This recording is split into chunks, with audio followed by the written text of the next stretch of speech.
Hello, Guy. Welcome back. Tonight, we venture into a world hidden for centuries beneath the dense canopy of the jungle and perched among the breathtaking peaks of cloud-wreathed mountains.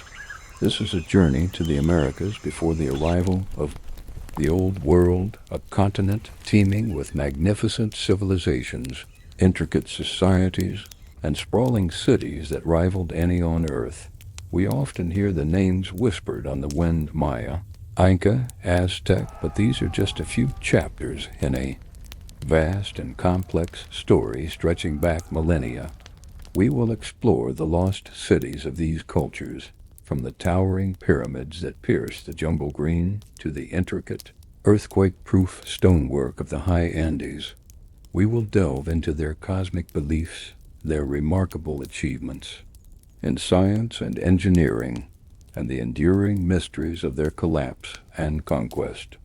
These are not the tales of primitive tribes, but of empires built on unique visions of the cosmos, whose legacies are still being unearthed today. So before you get comfortable, take a moment to like the video and subscribe, but only if you genuinely enjoy what I do here.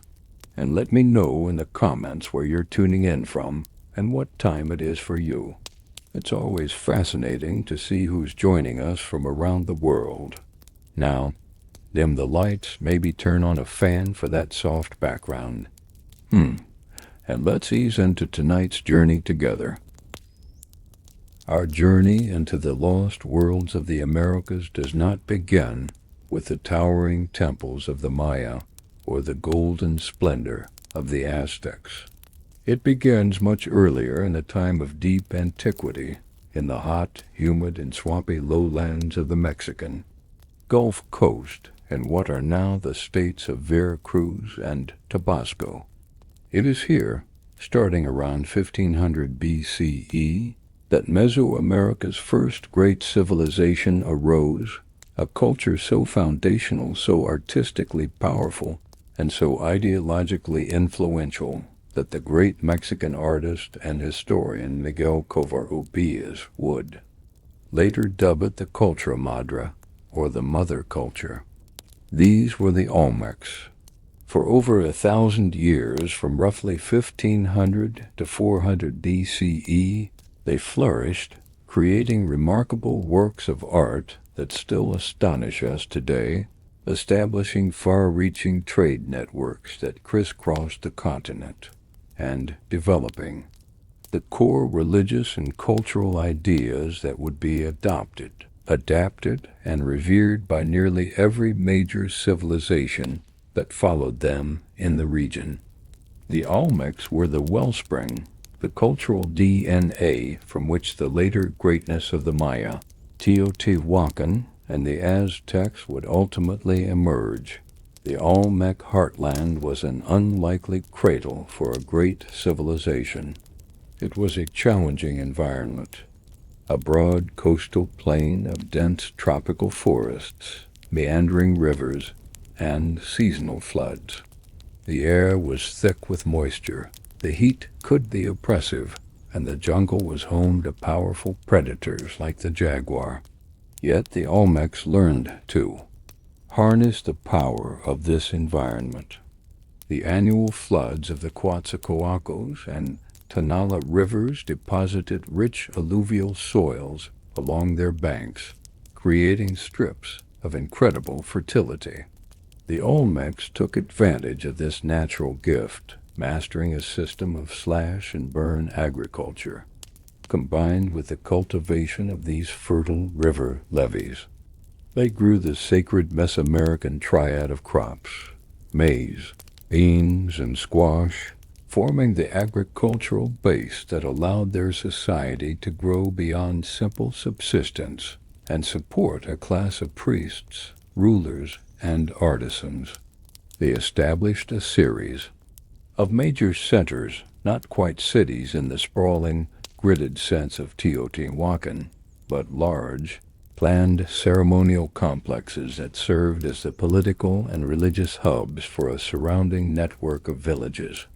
The most important of these were San Lorenzo, which flourished from about 1500 to 1200 BCE, followed by La Venta, which became the primary center from about 900 to 400 BCE, and the smaller, later center of Tres Zapotes. What is most astonishing and immediately recognizable about the Olmecs is their monumental stone sculpture, an artistic tradition that seems to appear in the archaeological record with a startling suddenness and a level of technical and artistic sophistication that is breathtaking. The Olmec heartland itself lacked high-quality stone. To create their monuments, they engineered the transportation of enormous basalt boulders from the slopes of the Tuxtla Mountains. This was an incredible feat of labor and organization.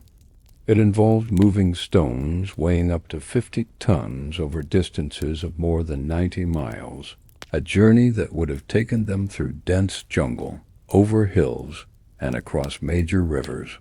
Lacking wheeled vehicles or draft animals, the Olmecs likely accomplished this using a combination of human power, sledges, rollers, and large balsa wood rafts. The sheer manpower required to quarry a boulder, carve it roughly into shape, move it to the river, float it downstream, and then drag it miles over land to the ceremonial center speaks to a society with a highly centralized authority, a powerful, ruling class capable of commanding and organizing the labor of thousands of people. From these massive boulders, Olmec sculptors carved their most iconic creations, the colossal heads. To date, 17 of these magnificent sculptures have been discovered, 10 from San Lorenzo and 4 from La Venta. Each one is a portrait of a mature man with fleshy cheeks, a broad nose, and slightly crossed eyes, and each wears a unique and elaborate helmet or headdress, suggesting they are not generic figures, but portraits of individual Olmec rulers.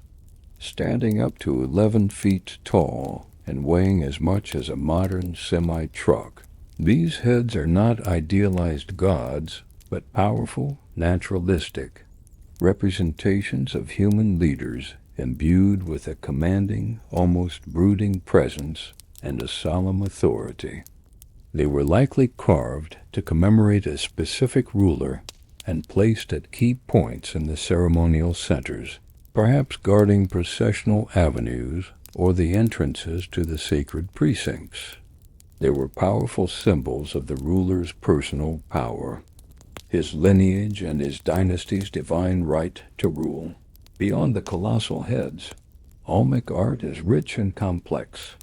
They carved massive rectangular stones once thought to be altars, but now believed to be thrones. Many of these, like the famous Altar 4 from La Venta, depict a ruler emerging from the mouth of a cave-like niche, holding a rope that binds captives. Along the side, the cave mouth is a symbolic portal, representing the ruler's ability to move between the earthly realm and the supernatural underworld or the realm of the ancestors. Their portable art, carved from precious greenstone like jade and serpentine, is equally masterful. Jade, a stone harder than steel, had to be painstakingly worked with abrasives and drills. The Olmecs created exquisite figurines, ceremonial, axes known as celts, and masks from this prized material, which they valued more than gold. A recurring and central theme in their art is the word jaguar, a composite supernatural being with both human and feline features. It is often depicted with a distinctive downturned, snarling mouth, almond-shaped eyes, and a prominent V-shaped cleft in its head. This powerful being was likely a central figure in Olmec cosmology, perhaps a primary deity associated with rain and fertility. or a symbol of the ruler's ability to transform into his animal spirit companion through shamanic ritual. The jaguar, as the apex predator of the Mesoamerican jungle, was a potent symbol of power, royalty, and divine authority, a symbolic association that would become deeply embedded in the consciousness of all later Mesoamerican civilizations. The famous Las Limas monument, a greenstone statue of a youth holding a limp-word jaguar baby, is a masterwork of Olmec religious art, its body covered in incised images of other supernatural beings. The Olmecs also laid the groundwork for many of the intellectual and religious traditions of later Mesoamerica. They were almost certainly the first civilization in the Americas to develop a system of writing. While the evidence is scant and debated, symbols found on Olmec artifacts, such as the cylinder seals and the famous Cusco block discovered in the late 1990s, appear to be true hieroglyphs. The Cusco block contains 62 distinct signs arranged in patterns that suggest a structured text, but with no other examples and no bilingual key. The script remains tragically undeciphered. The Olmecs also developed a sophisticated calendrical system. A stone monument from the late Olmec site of Tres Zapotes bears a date that, when correlated with the later Maya calendar, corresponds to 32 BCE. This is one of the oldest calendar dates found in the Americas and suggests the Olmecs were the originators of the complex long-count calendar system later perfected by the Maya, a system that implies a deep interest in astronomy and the cyclical nature of time. Their religious beliefs were centered on a cosmos divided into three realms: the sky world above, the earthly plane in the middle, and the watery underworld below.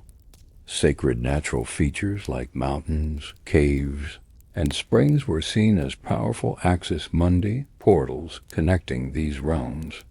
The ruler, acting as a shaman king, was the crucial intermediary who could journey between these worlds to communicate with gods and ancestors, ensuring the balance and prosperity of the community.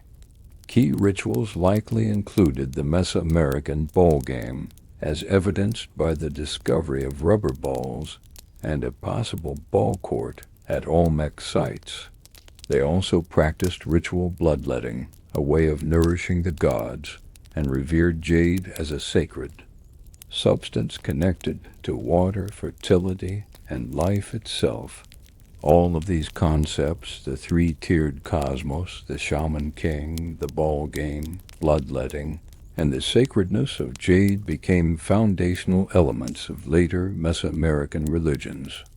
Influence of the Olmecs spread far beyond their Gulf Coast heartland. Olmec-style artifacts, particularly jade carvings and pottery, have been found at sites hundreds of miles away in the highlands of central Mexico and along the Pacific coast. This indicates the vast reach of their trade networks, which likely followed pilgrimage routes. They traded their local products, such as rubber, tar, cacao, and beautifully crafted ceramics, for obsidian, a volcanic glass used for making razor-sharp blades, serpentine, iron ore for mirrors, and the precious jade that was the lifeblood of their ceremonial art. This trade did not just move goods. It moved ideas, spreading Olmec ideology, artistic styles, and religious concepts throughout Mesoamerica, planting the seeds from which later civilizations would grow. Around 400 BCE, the last great Olmec center at La Venta went into decline and was abandoned, and the classic Olmec culture faded away. The reasons for this collapse are unclear, but may be related to environmental factors, such as the silting up of rivers or volcanic activity that choke the region with ash, combined with internal social or political strife. What is most intriguing is that many of the colossal heads and other monuments appear to have been intentionally mutilated and then carefully buried around the time the sites were abandoned. Was this an act of rebellion against a failing dynasty? A ritual killing of the monument's power at the end of a ruler's reign? Or an act of reverence putting the sacred monuments to rest? For centuries, the Olmecs were a truly lost civilization, their achievements buried under the jungle floor. Their rediscovery has been crucial to understanding the deep roots of Mesoamerican culture. They were the first to erect monumental stone architecture and sculpture, the first to create a complex iconography centered on divine kingship, and the first to develop the calendar and writing systems that would define the region. Though their cities were reclaimed by the jungle and their language is lost to time, the legacy of the mother culture endured, a powerful and ghostly presence that shaped the destiny of all the great civilizations that would follow in their footsteps. Long after the decline of the Olmecs and centuries before the rise of the Aztecs, a new and colossal city rose in the highlands of central Mexico, a city so vast and awe-inspiring that it would haunt the memory of Mesoamerica for 1,000 years. This was Teotihuacan, the city of the gods, as the later Aztecs would call it, believing it to be the mythical birthplace of the sun, the moon, and the current cosmic era. From roughly 100 BCE to 550 CE, Teotihuacan was the largest, most populous, most orderly, and most influential city in the Pre-Columbian Americas, the center of a powerful state or empire that dominated Mesoamerica through trade, military might, and the sheer force of its cultural prestige. Its meticulously planned urban grid, its monumental pyramids that seemed to touch the clouds, and its sophisticated multi-ethnic society made it a wonder of the ancient world. Yet it is also one of history's greatest enigmas. We do not know the original name of the city, the language its people spoke, or the exact form of government they lived under. The identity of its rulers is a complete mystery, and the reasons for its sudden, fiery collapse remain fiercely debated. Teotihuacan is a silent giant of history, a city of immense power that left behind no written records of its own glory. The city is located in a high-altitude valley about 25 miles northeast of modern-day Mexico City, a strategic location with fertile soil, reliable springs, and proximity to key trade routes and natural resources. At its peak around 450 CE, it covered nearly 8 square miles and supported a population estimated to be well over 125,000 people, making it one of the largest cities on the entire planet at the time. What is most immediately striking about Teotihuacan is its rigid and monumental urban plan. The entire city is oriented on a grid aligned to a central north-south axis that is deliberately skewed about 15.5 degrees east of true north. This was no accident. The alignment was likely based on precise astronomical observations, perhaps to mark the position of the rising sun on a specific sacred day of the year, or to align with the setting of the Pleiades star cluster, heralding the start of the agricultural season. This cosmic alignment imbued the entire city with a sense of sacred order.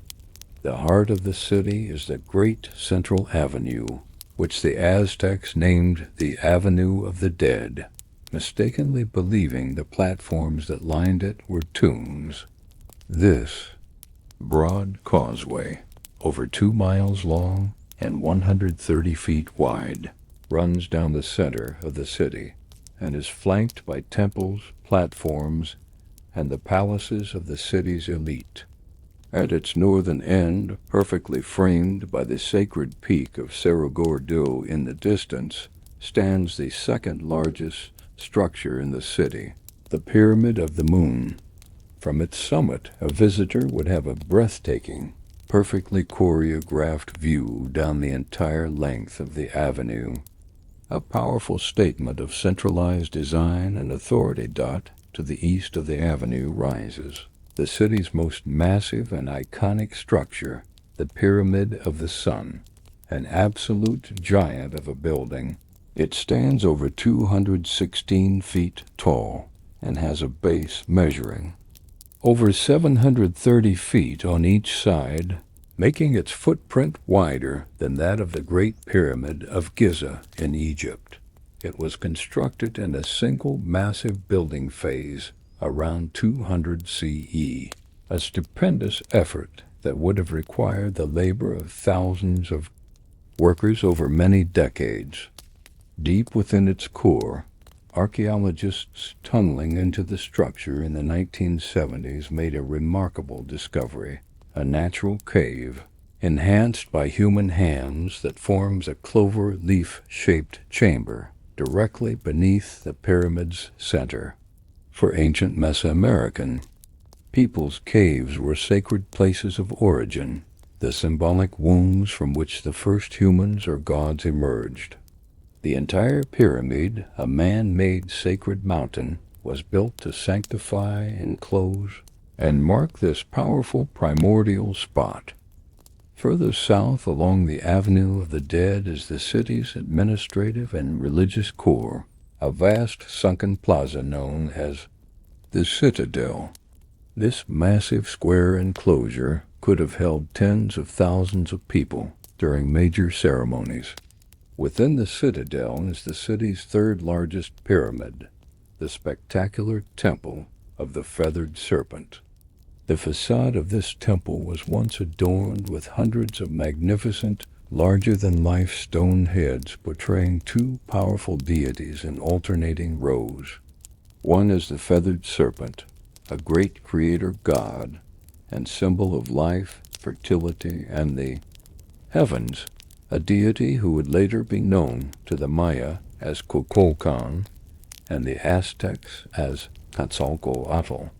The other is a creature with large, goggle-like eyes and concentric rings, often identified as a kind of war serpent, a symbol of military power, sacrifice, and perhaps the watery underworld.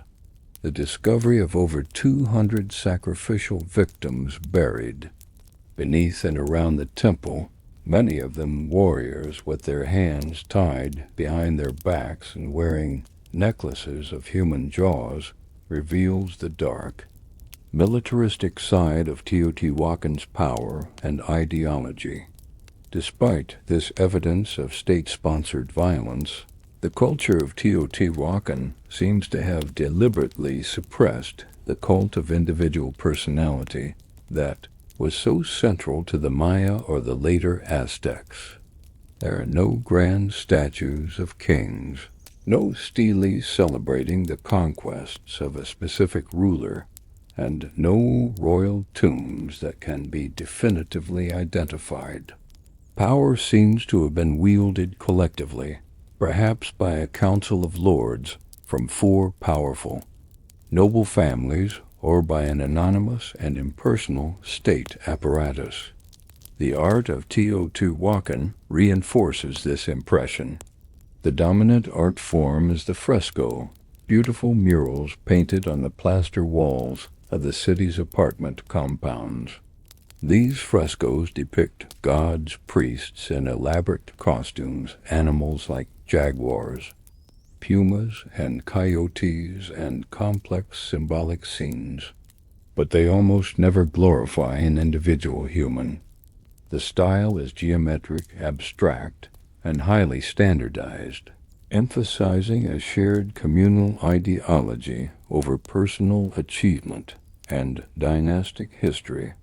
Some scholars have even proposed, based on the prevalence of a great goddess figure in the murals, that the city may have been ruled by a female-centric cult or a line of priestesses, which would help to explain the stark absence of male ruler portraits.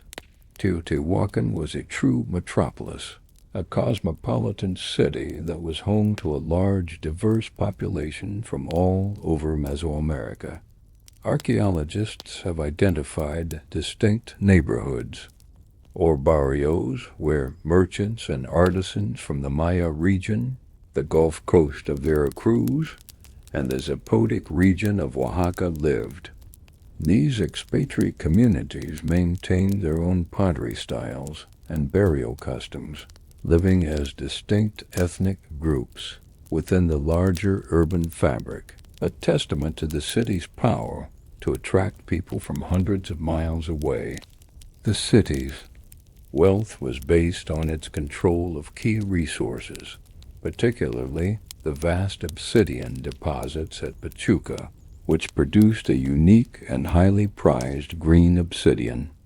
Obsidian, a volcanic glass, was the primary material for making razor-sharp blades, tools, and projectile points in Mesoamerica.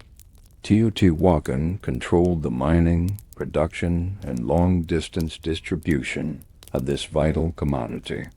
The city's workshops also mass-produced a distinctive style of thin-walled, orange pottery and mold-made figurines that have been found at archaeological sites across Mesoamerica, tangible evidence of Teotihuacan's immense economic and cultural influence.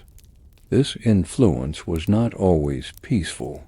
The presence of Teotihuacan-style weaponry and architecture, and evidence of conquest and destruction at Maya sites like Tikal, suggests that Teotihuacan was not just a trading partner, but a powerful military force capable of direct intervention and imperial domination.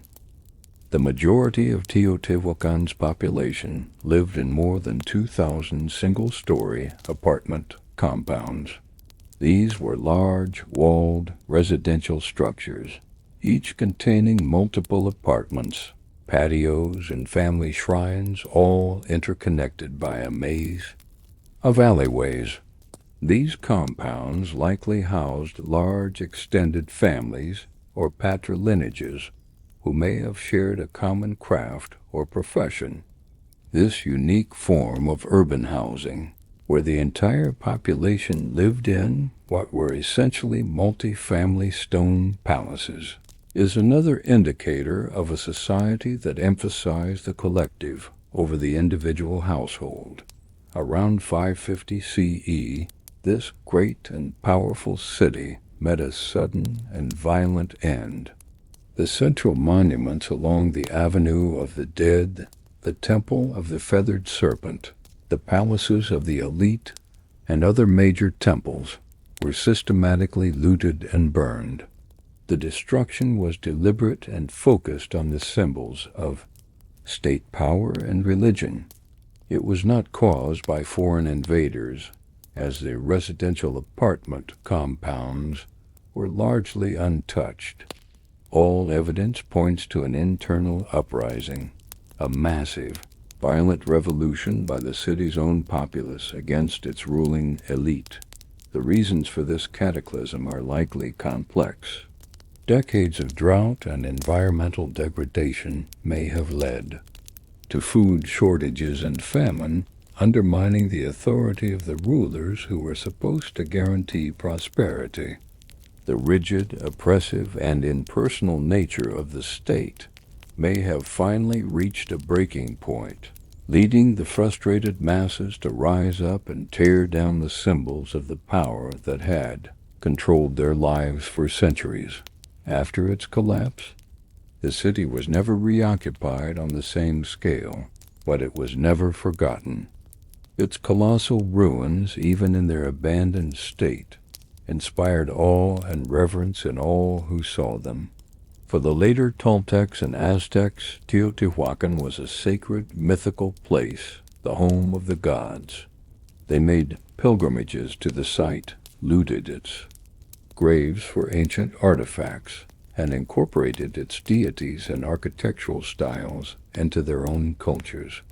The fall of Teotihuacan left a massive power vacuum in central Mexico, creating a period of instability and conflict that would last for centuries. It remains one of the most profound mysteries of the ancient world, a testament to the power of collective endeavor and a chilling reminder that even the most seemingly stable and powerful societies can collapse from within, leaving behind only the silent grandeur of their monuments. Emerging from the shadow of Teotihuacan's widespread influence and deep within the lush, verdant rainforests of southern Mexico, Guatemala, Belize, and western Honduras, the Maya civilization rose to become one of the most brilliant and sophisticated cultures of the ancient Americas. The classical period of Maya history, lasting from approximately 250 to 900 CE, witnessed the flourishing of dozens of independent city-states, the construction of breathtaking temple pyramids that soared above, the jungle canopy, and extraordinary achievements in mathematics, astronomy, and writing. The Maya were not a single, unified empire under one ruler, but a complex mosaic of rival kingdoms, all sharing a common culture, religion, calendrical system, and a deeply held worldview. Theirs was a world governed by divine kings who served as the crucial link between the mortal realm and the cosmos, a world that they documented with a level of historical detail and artistic refinement unmatched by any other pre-Columbian civilization. At the heart of the Maya world was the city-state, a kingdom centered on a major city that controlled a network of smaller towns, villages, and the surrounding agricultural land. The political landscape of the classic period was a constantly shifting web of alliances, rivalries, and open warfare. Powerful cities like Tikal in Guatemala, the Snake Kingdom of Calakmul in Mexico, the artistic center of Capan in Honduras, and the dynastic seat of Palenque in Chiapas vied for dominance, their histories of intrigue, marriage alliances, and bloody conflict meticulously recorded in the intricate hieroglyphic texts carved onto their stone monuments. These cities were bustling urban centers with populations that could reach into the tens of thousands. The ceremonial core of a Maya city was a stunning architectural ensemble, dominated by towering limestone pyramids topped with temples that were the sacred houses of the gods. These pyramids, like the famous Temple Eye at Tikal, which soars over 150 feet above the jungle floor, were often built as funerary monuments for the city's most powerful rulers, their tombs filled with jade, pottery, and other precious goods buried deep within the structure. The city center also contained sprawling palace complexes, known as acropolises, which served as the residences for the royal family and the elite, as well as administrative offices. Also central to the city's layout were ceremonial ball courts. The Maya ball game, known as pits, was a central feature of their ritual life. Played with a solid rubber ball that could weigh up to 8 pounds, the game was a fast-paced and often brutal affair. The exact rules varied from place to place, but players were forbidden from using their hands or feet, instead striking the ball with their hips, thighs, and shoulders. The ball game was far more than just a sport. It was a deeply symbolic event. a reenactment of the cosmic struggle between gods of the heavens and the lords of the underworld, as described in their sacred book, the Popol Vuh. The outcome of the game had grave religious importance, and sometimes the contest ended in the ritual sacrifice of the losing team's captain, his death seen as a necessary offering to maintain the cosmic order and the cycle of life and death. The ruler of a Maya city was the Cul-ul-Ajal, or Holy Lord. He was not just a king in a political sense. He was a divine figure, a shaman who could communicate with the gods and the spirits. Of his deified ancestors, his life was a constant, grueling series of rituals designed to ensure the favor of the gods and the prosperity of his kingdom. One of the most important of these rituals was bloodletting. The king and other members of the royal family would perforate their own bodies, tongues, ears, or genitals with sharp objects like obsidian blades, stingray spines, or sharpened bone. This sacred blood was collected on pieces of bark paper, which were then burned as an offering.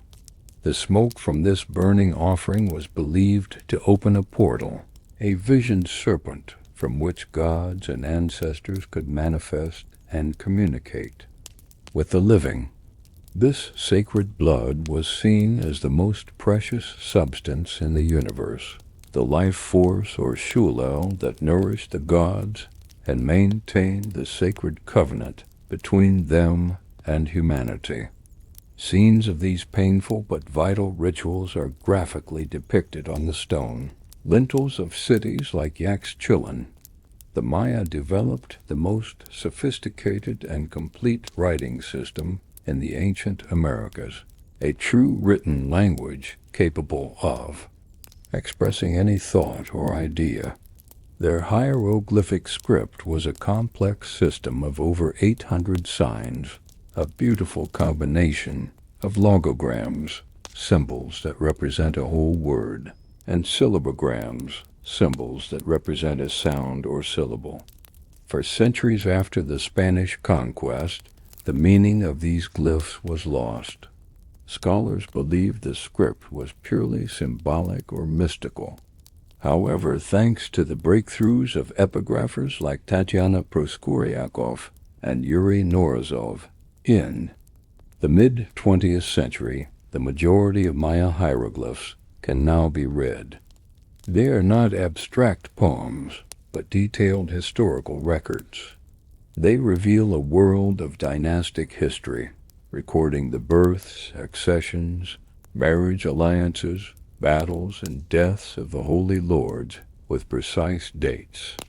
These texts carved on stone, stele, altars, and lintels, and painted on pottery and in bark paper books called codices, of which only 4 have tragically survived the ravages of time and the Spanish conquest, have given us an intimate and detailed understanding of Maya politics and history that is unique in the Americas. We know the names of their kings, the wars they fought, and the gods they worshipped. Building on the calendrical systems of the Olmecs, the Maya perfected a complex and incredibly accurate system for measuring and tracking time. They used 2 main calendars simultaneously. The first was the Jucan, a 260-day sacred calendar composed of 20-day names combined with the numbers 1 to 13. This was used for divination and for scheduling religious ceremonies.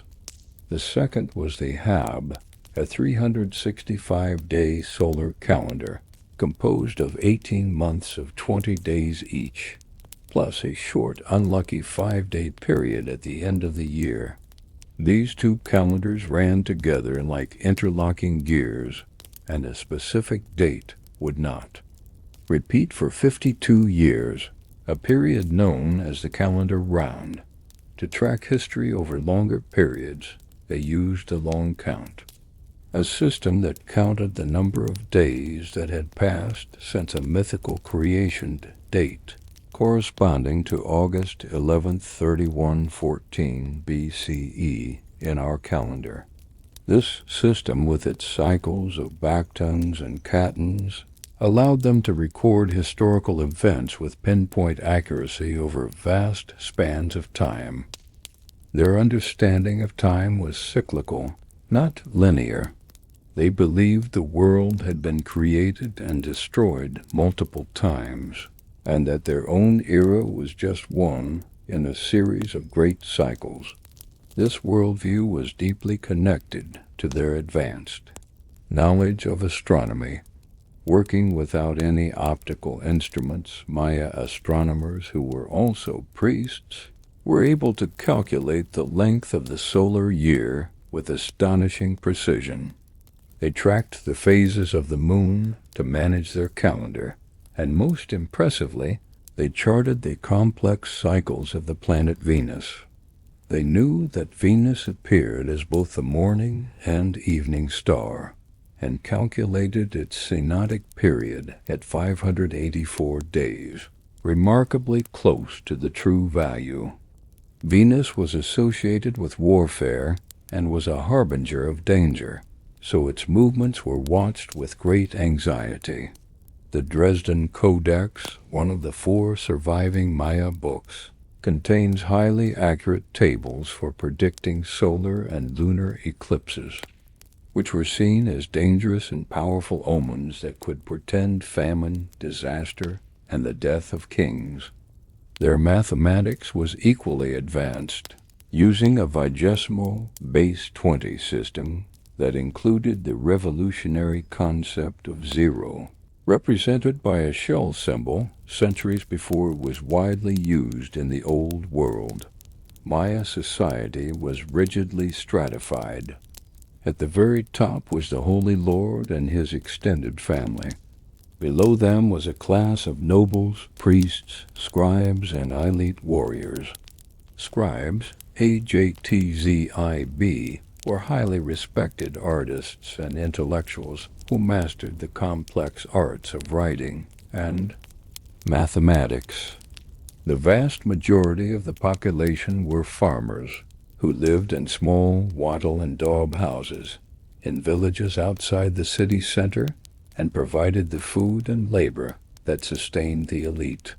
There were also artisans who crafted exquisite pottery and jade carvings, merchants who managed long-distance trade networks, and slaves who were typically prisoners of war destined for sacrifice. The Maya were engaged in extensive trade, importing valuable goods like obsidian from the Mexican highlands, jade from the Motagua Valley in Guatemala, and shells and salt from the coasts. The art of the classical Maya is considered one of the great artistic traditions of the ancient world. Their stone sculptures, particularly the towering, intricately carved stelae of Capon and the delicate, narrative relief panels of Palenque, are masterpieces of naturalism and symbolic complexity.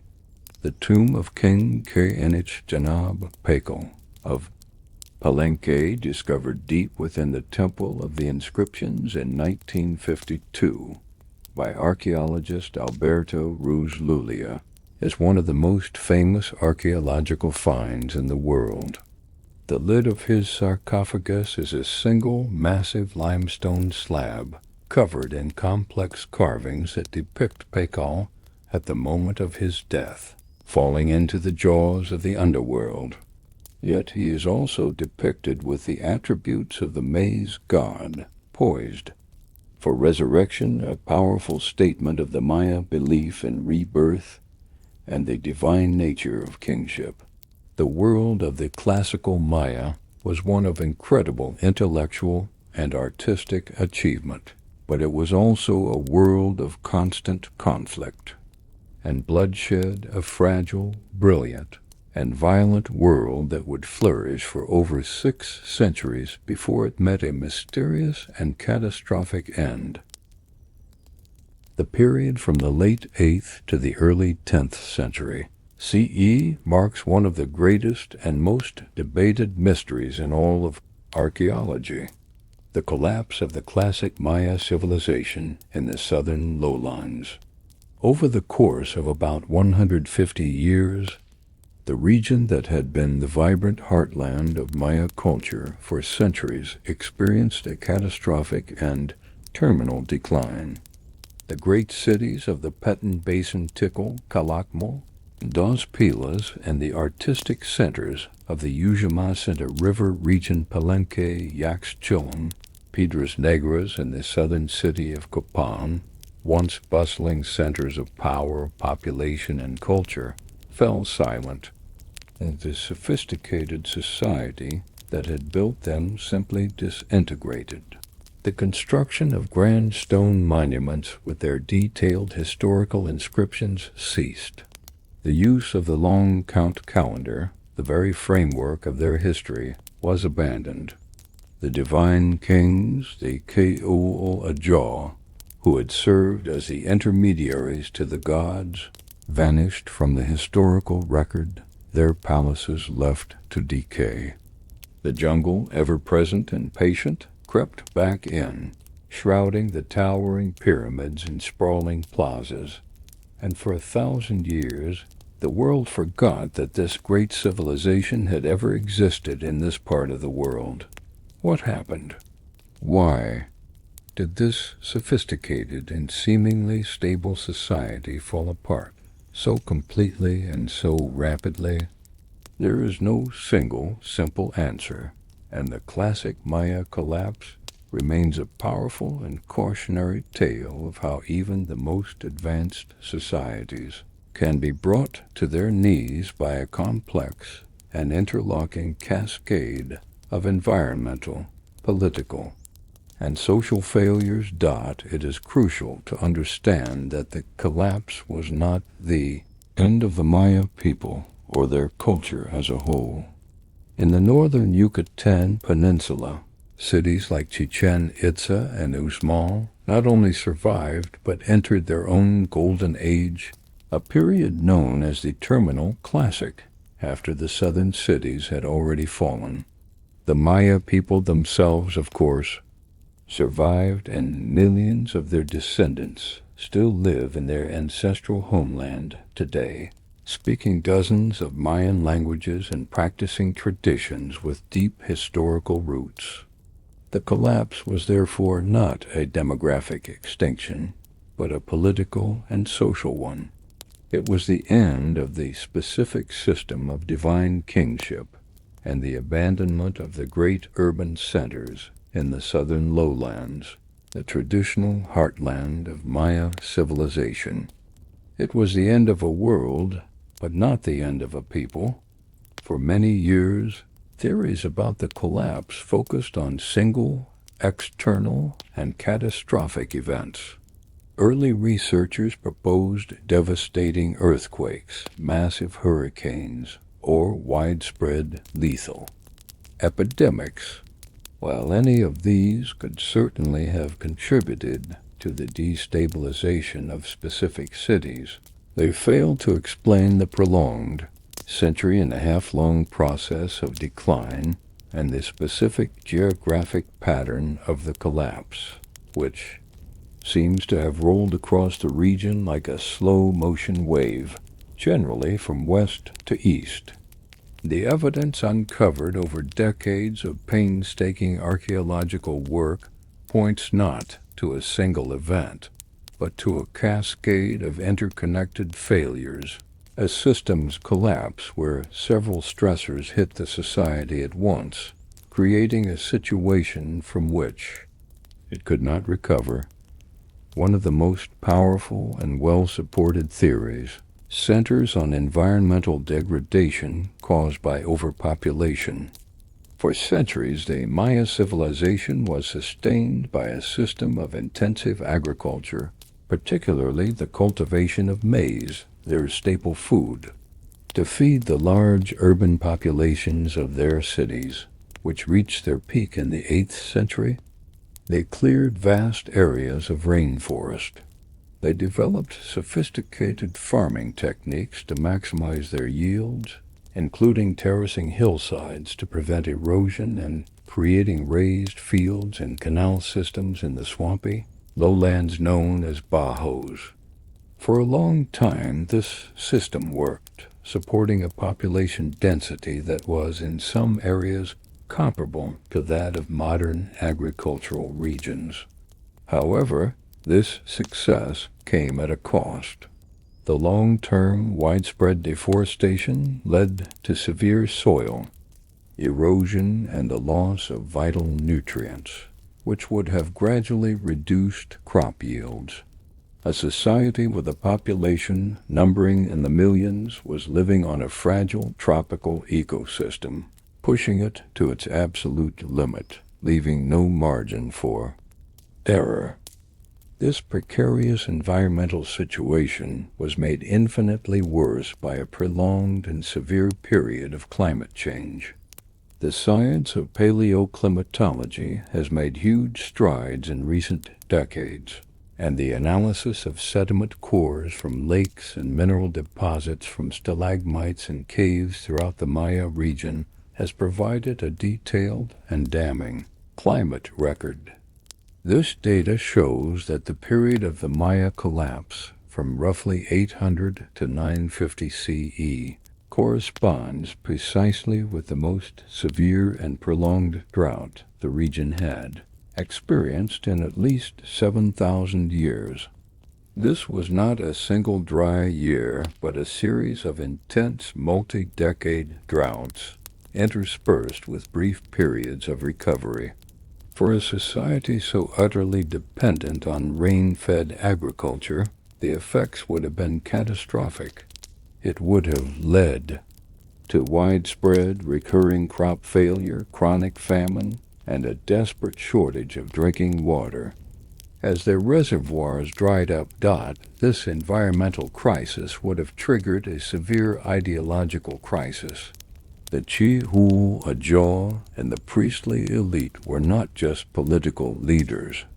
Their primary claim to authority rested on their supposed ability to mediate with the gods, especially the powerful rain god Chak, to ensure agricultural prosperity. They conducted the elaborate bloodletting rituals and public ceremonies to appease the gods and bring the life-giving rains. When the rains repeatedly failed, year after year, decade after decade, the very foundation of their power would have been shattered. The common people would have seen with their own eyes that the rituals were failing, that the kings no longer held favor with the gods. The social contract between the rulers and the populace, a contract based on divine intercession in exchange for labor and loyalty, began to fray and then to break completely. This crisis of faith was exacerbated by the Maya political system itself. The southern lowlands were a patchwork of competing city-states, locked in a state of almost constant, ritualized warfare. The historical inscriptions carved on their monuments from the late Classic period reveal a clear escalation of this conflict. Battles became more frequent, larger in scale, and more destructive. The goal of warfare seems to have shifted from the traditional capture of high-ranking nobles for sacrifice to outright conquest, the destruction of rival cities, and the killing of entire royal families. This endemic warfare would have put an enormous strain on an already stressed society. It diverted labor from farming to fighting. It disrupted critical trade routes for essential goods like salt and obsidian, and it created large numbers of refugees fleeing from war-torn areas. Combination of environmental stress, ideological crisis, and increased warfare likely created a deadly and inescapable feedback loop. As resources became scarcer due to the drought, competition and conflict between city-states would have intensified as they fought over the few remaining fertile areas or water sources. As warfare intensified, it became harder for the population to cope with the environmental challenges, further reducing their ability to produce food. The divine kings, in a desperate attempt to regain the favor of the gods, may have demanded even more elaborate temples and more costly rituals, putting even greater strain on their starving subjects. Faced with famine, war, and a ruling class that had clearly lost its divine mandate, the common people likely began to vote with their feet.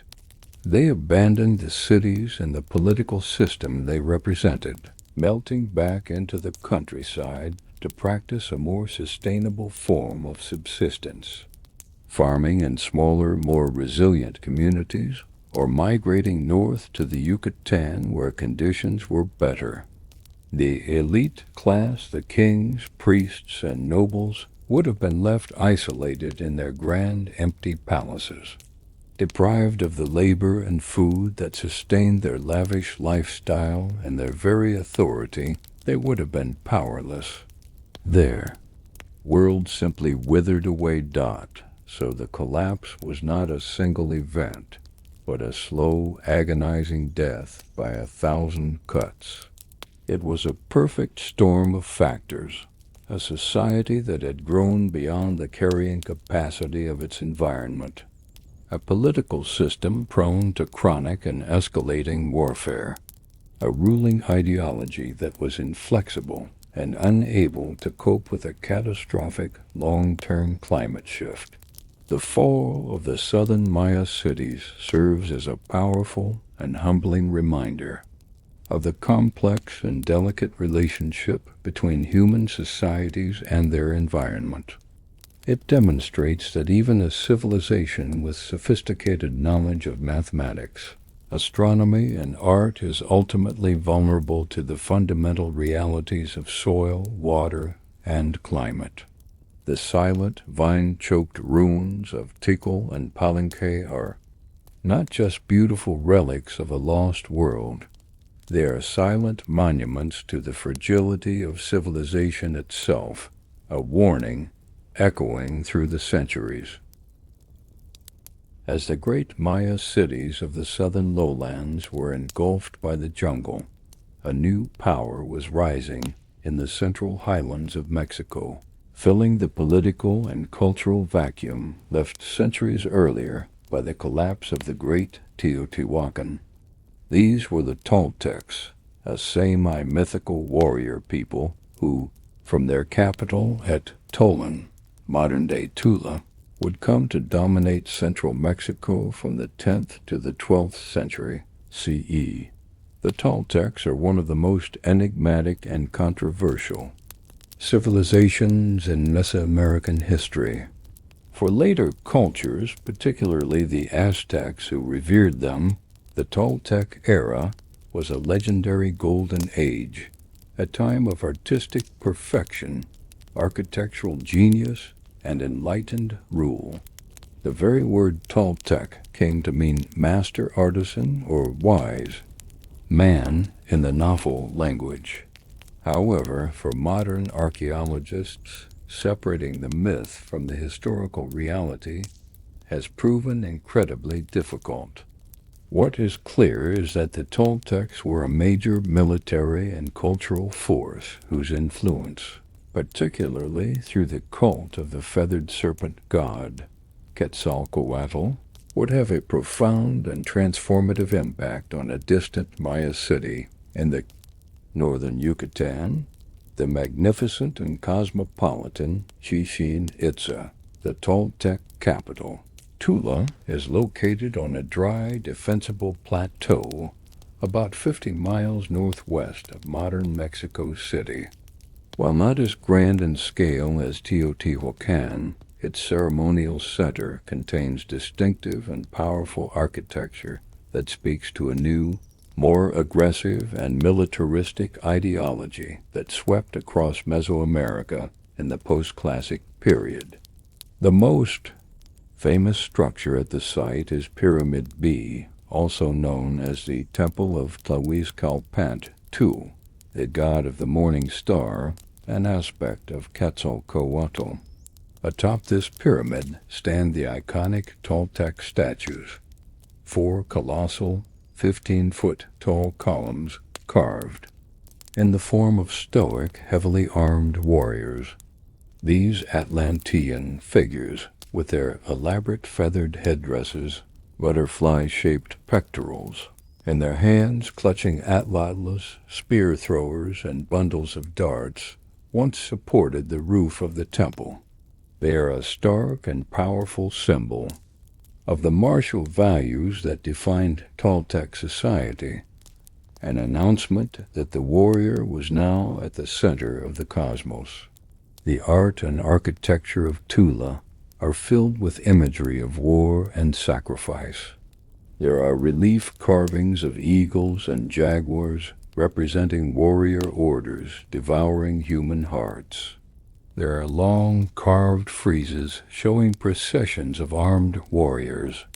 And there is the infamous Coat Pantley, or Serpent Wall, a freestanding wall carved with reliefs of snakes devouring skeletons, which ritually separated the sacred precinct from the secular world.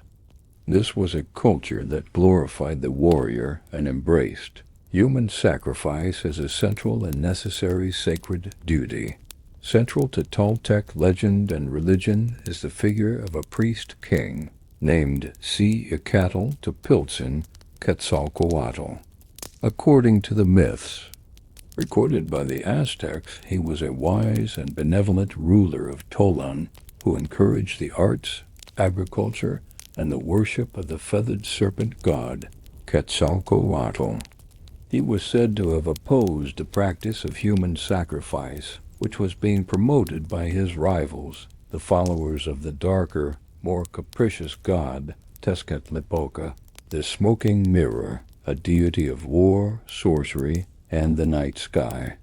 Through trickery and black magic, Tezcatlipoca and his followers shamed Quetzalcoatl, getting him drunk and causing him to break his priestly vows.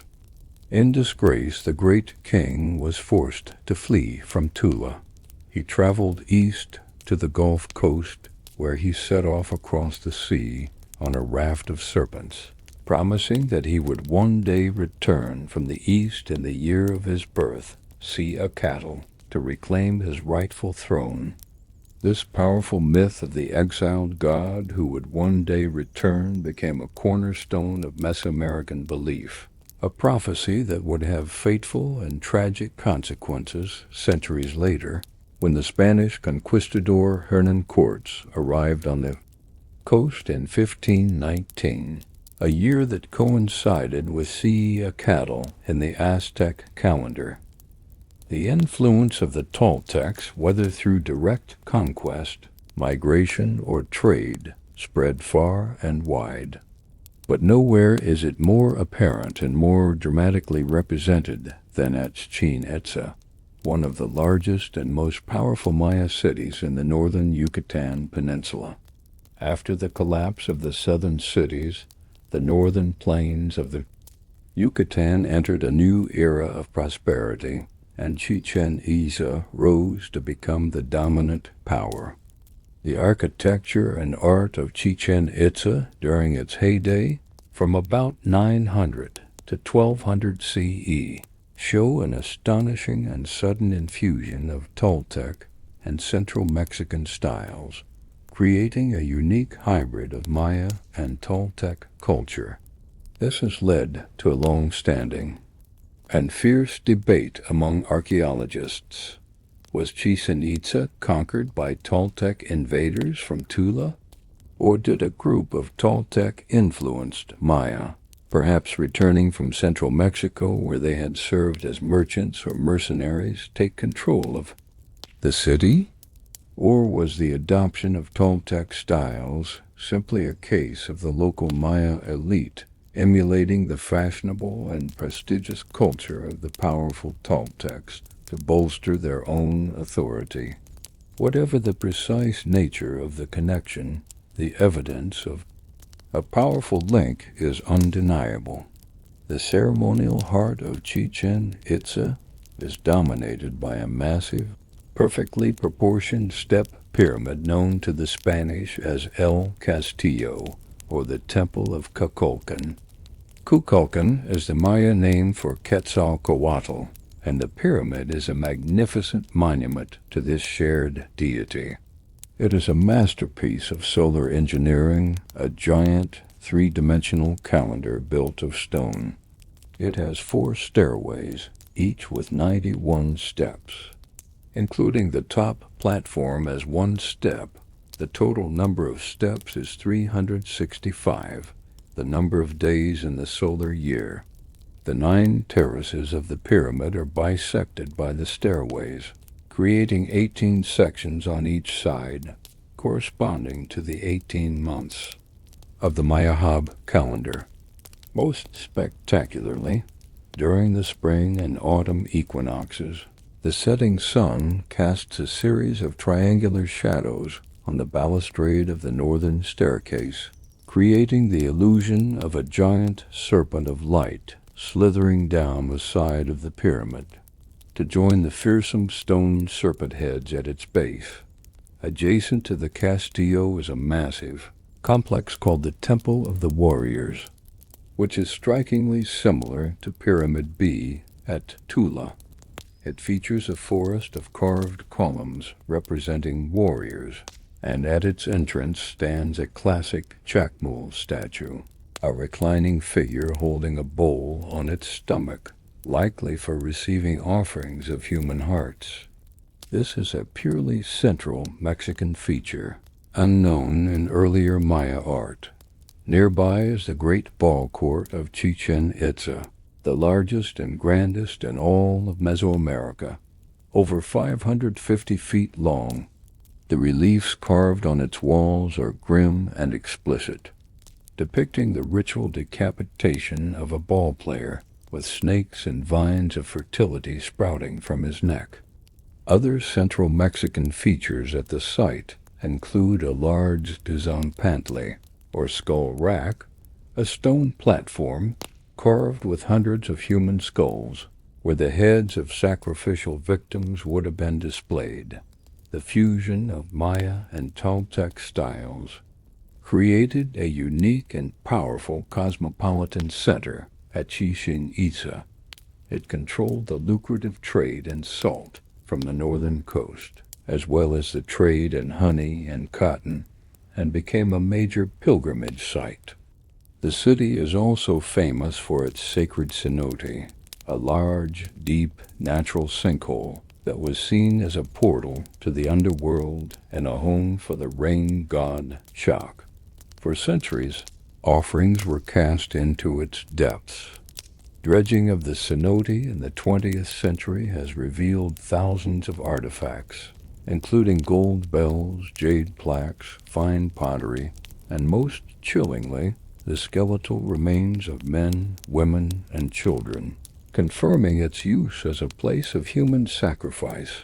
Around 1180 CE, the Toltec capital of Tula was destroyed and burned, likely by a new wave of Chichimeque invaders from the north. With the collapse of the Toltec Empire, their influence across Mesoamerica waned. Chichen Itza also went into a period of decline around the same time, its power eclipsed by the rising city of Mayapan, which would come to dominate the Yucatan. The Toltecs passed into legend, but their legacy was immense. They created a powerful military and political model that would be admired and emulated by the Aztecs, who claimed to be the direct descendants of the noble Toltec kings to legitimize their own rule.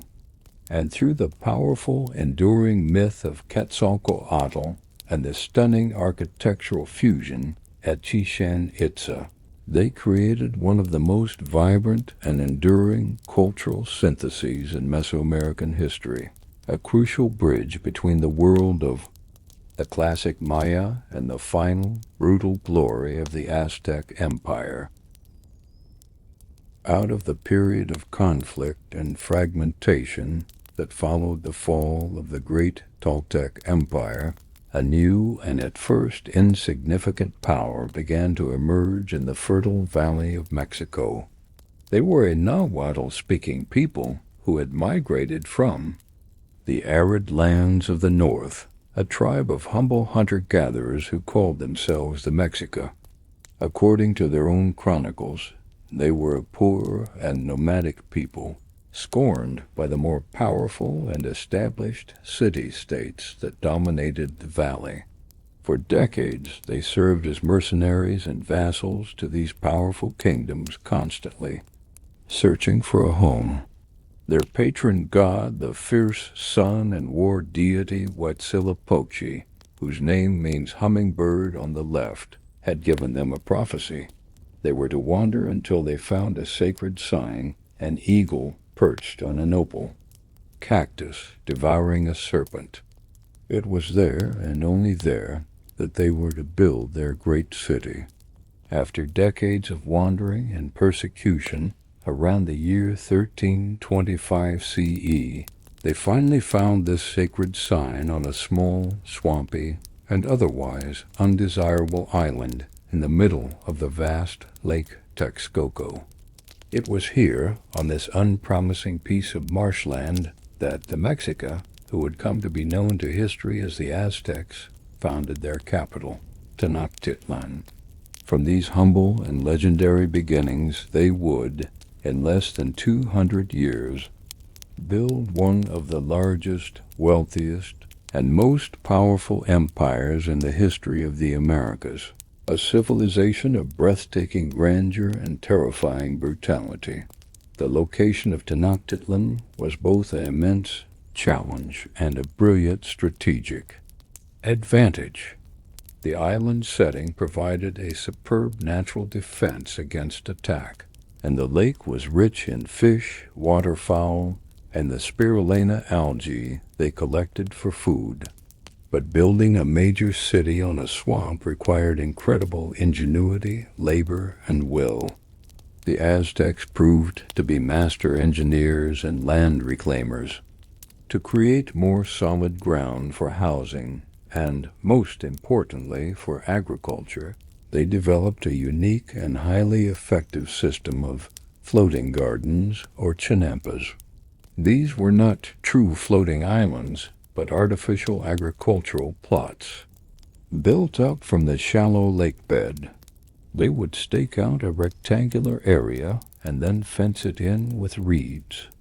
Within this enclosure, they would pile alternating layers of mud, sediment, and decaying vegetation until it rose above the water level. They then planted willow trees along the edges to anchor the new plot of land. These chinampas were some of the most fertile and productive agricultural lands in the world, constantly irrigated and enriched by the lake water.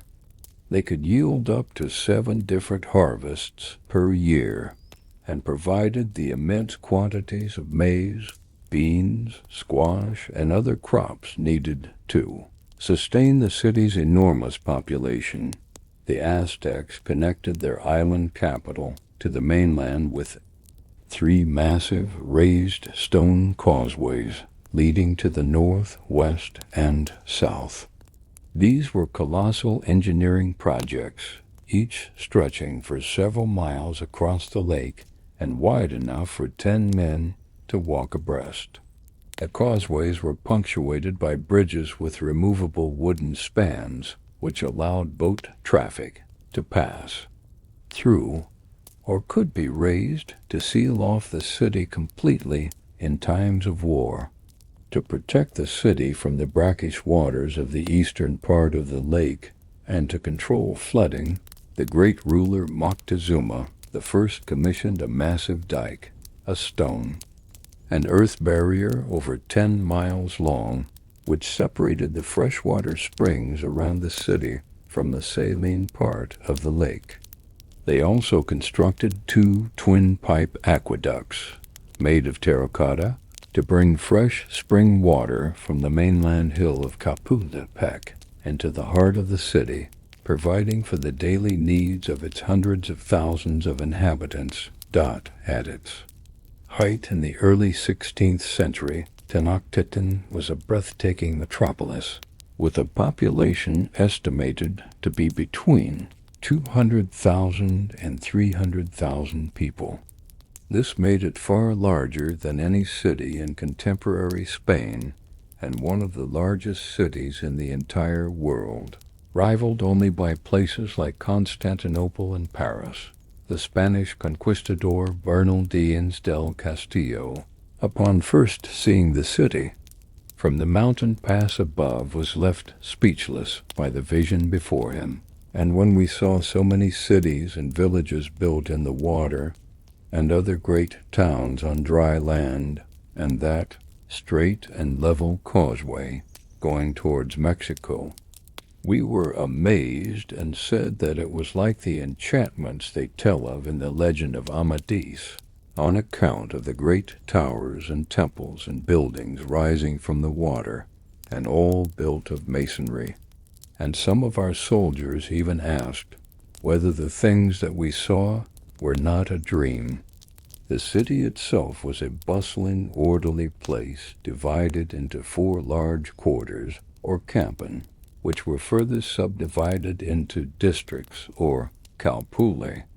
A vast network of canals served as the city's primary streets, with thousands of canoes, constantly moving people and goods. The city was clean and well maintained, with teams of workers sweeping the public squares daily. At the absolute heart of the city was the sacred precinct, a massive walled enclosure that contained the city's most important temples, palaces, ball courts, and schools. This was the political, religious, and symbolic center of the Aztec universe. The focal point of the sacred precinct was the Templo Mayor, or Great Temple. This was a massive twin pyramid, rising some 150 feet high, with 2 separate steep staircases leading to 2 temples at its summit. This dual temple was a physical manifestation of Aztec cosmology. One temple, painted blue and white, was dedicated to Tlaloc, the ancient Mesoamerican god of rain, water, and fertility, representing the agricultural base of the empire. The other, painted a stark red and white, was dedicated to the Aztecs' own patron god, the fierce sun and war god Huitzilopochtli, representing the military power and tribute that sustained the state. This dual temple represented the 2 essential pillars of the Aztec economy and ideology: agriculture, water, and tribute from warfare, war.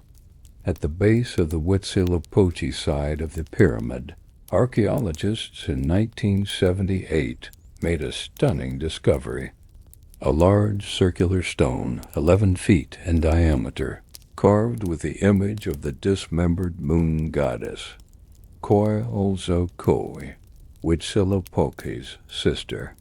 This stone is a direct illustration of the Aztec creation myth. The story goes that the earth goddess, Coatlicue, became miraculously pregnant. Her 400 sons and her daughter, Coyolxauhqui, believing their mother had been dishonored, plotted to kill her.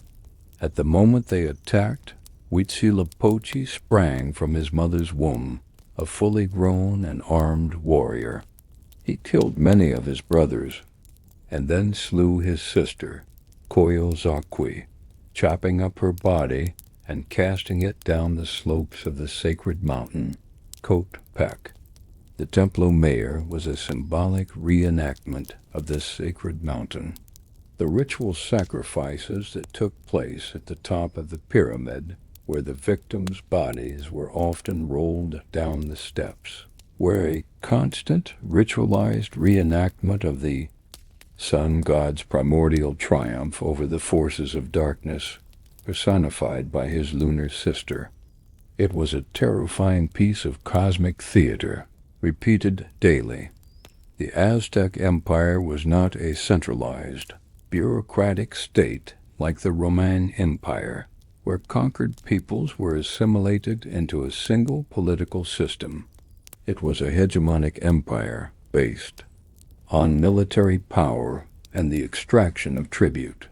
In 1428, the Mexica, under their leader Itza, formed an alliance with the neighboring cities of Texcoco and Tlacopan. This triple alliance used its formidable military might to conquer most of central and southern Mexico. Conquered city-states were generally allowed to keep their own rulers and customs, as long as they paid their semi-annual tribute to Tenochtitlan and the other alliance capitals. This tribute took the form of whatever valuable goods the region produced: immense quantities of food, fine cotton textiles, warrior costumes with elaborate feather shields, strings of precious jade beads, bowls of gold dust, and, most importantly, a steady supply of human captives for sacrifice. The empire was a vast network of subject provinces, all funneling their wealth into the capital dot. This wealth was on full display at the great marketplace of Tlatelolco, Tenochtitlan's sister city. The Spanish conquistadors were astounded by its size, its perfect order, and the sheer variety of goods on offer. There were stalls selling everything from gold, silver, and precious stones to slaves, animal skins, pottery, tools, chocolate, vanilla, and every kind of fruit, vegetable, and meat imaginable. The market was overseen by judges who enforced strict rules of fairness and quality, and it was visited by tens of thousands of people every day. The Aztecs had built their empire with incredible speed and power, transforming themselves from wandering nomads into the undisputed masters of Mesoamerica. Their capital, Tenochtitlan, was a true marvel of engineering and urban planning, a testament to their ambition and their ability to tame a hostile environment. But this magnificent city was built on a foundation of military conquest and sustained by a dark and demanding cosmology that required a constant flow of human blood, a subject we will now explore in greater detail. To truly understand the Aztec Empire, one must look beyond the gleaming facades of Tenochtitlan and the astonishing engineering of the Chinampas. One must delve into the complex, sophisticated, and often terrifying worldview that underpinned every aspect of their society. Aztec life, from the actions of the emperor to the chores of a common farmer, was governed by a deeply held belief in a fragile and unstable cosmos. They saw the universe as a place of immense power and beauty, but also as one that was locked in a constant, epic struggle between the forces of light and darkness, creation and destruction. In this cosmic war, the Aztecs saw themselves as having a sacred, solemn, and terrifying duty to maintain the balance of the universe and, most importantly, to keep the sun alive through the ritual offering of human hearts and blood. This core belief was not a peripheral superstition.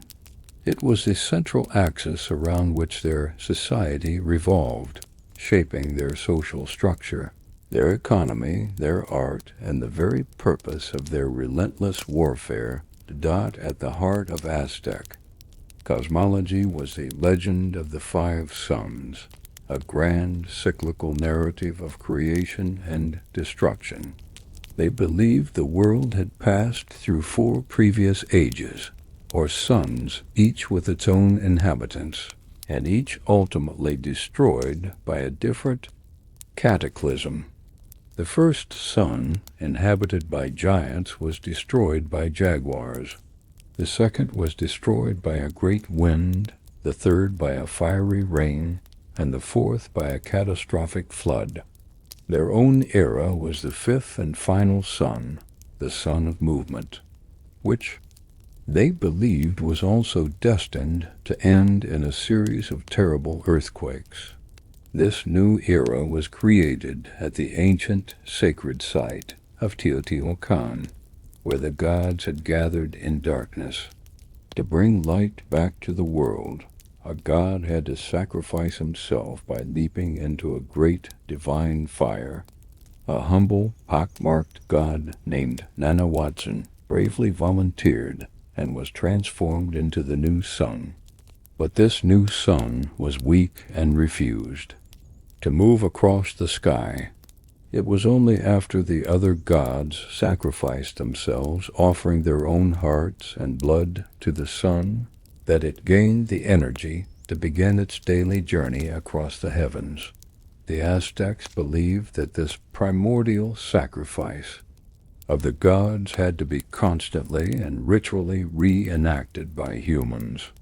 The sun, their patron god, Huitzilopochtli, was engaged in a daily battle against the forces of darkness, his sister, the moon goddess Koyosoki, and his brothers, the 400 stars. To have the strength to rise each morning and defeat them, he needed to be nourished with the most precious substance in the universe, Chalkihuatl, or sacred human blood, which contained the vital life force. Human sacrifice was, therefore, not an act of wanton cruelty from the Aztec perspective, but the highest and most sacred duty of their people, a necessary and urgent act to prevent the end of the world and the death of the sun. It was a cosmic responsibility, a repayment of the immense debt owed to the gods for the creation of the world and their own existence. This religious imperative was the primary engine of the Aztec war machine.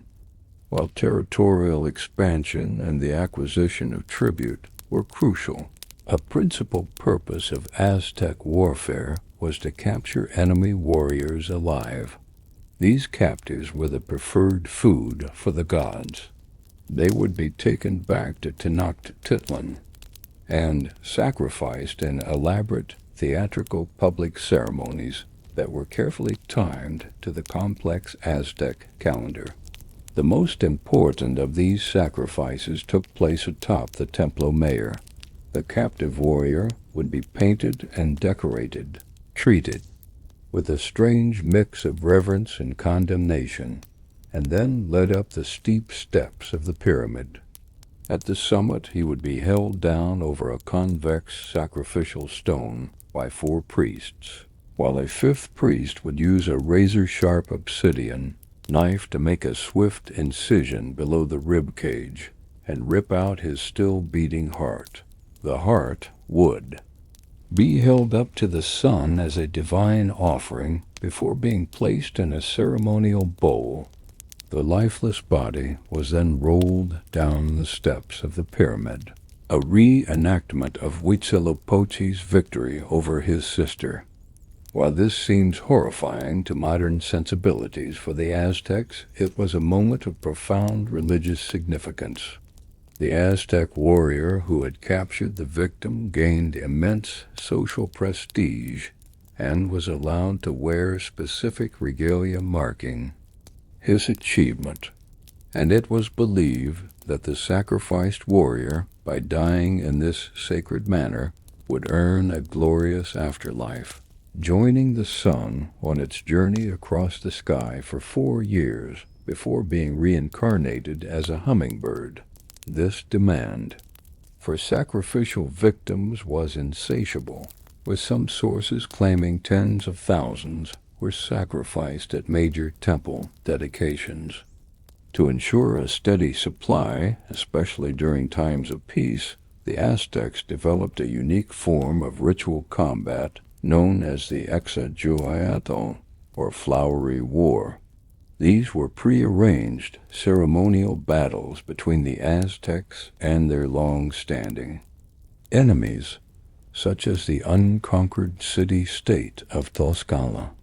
The specific goal was not to gain territory, but for warriors on both sides to take captives for later sacrifice.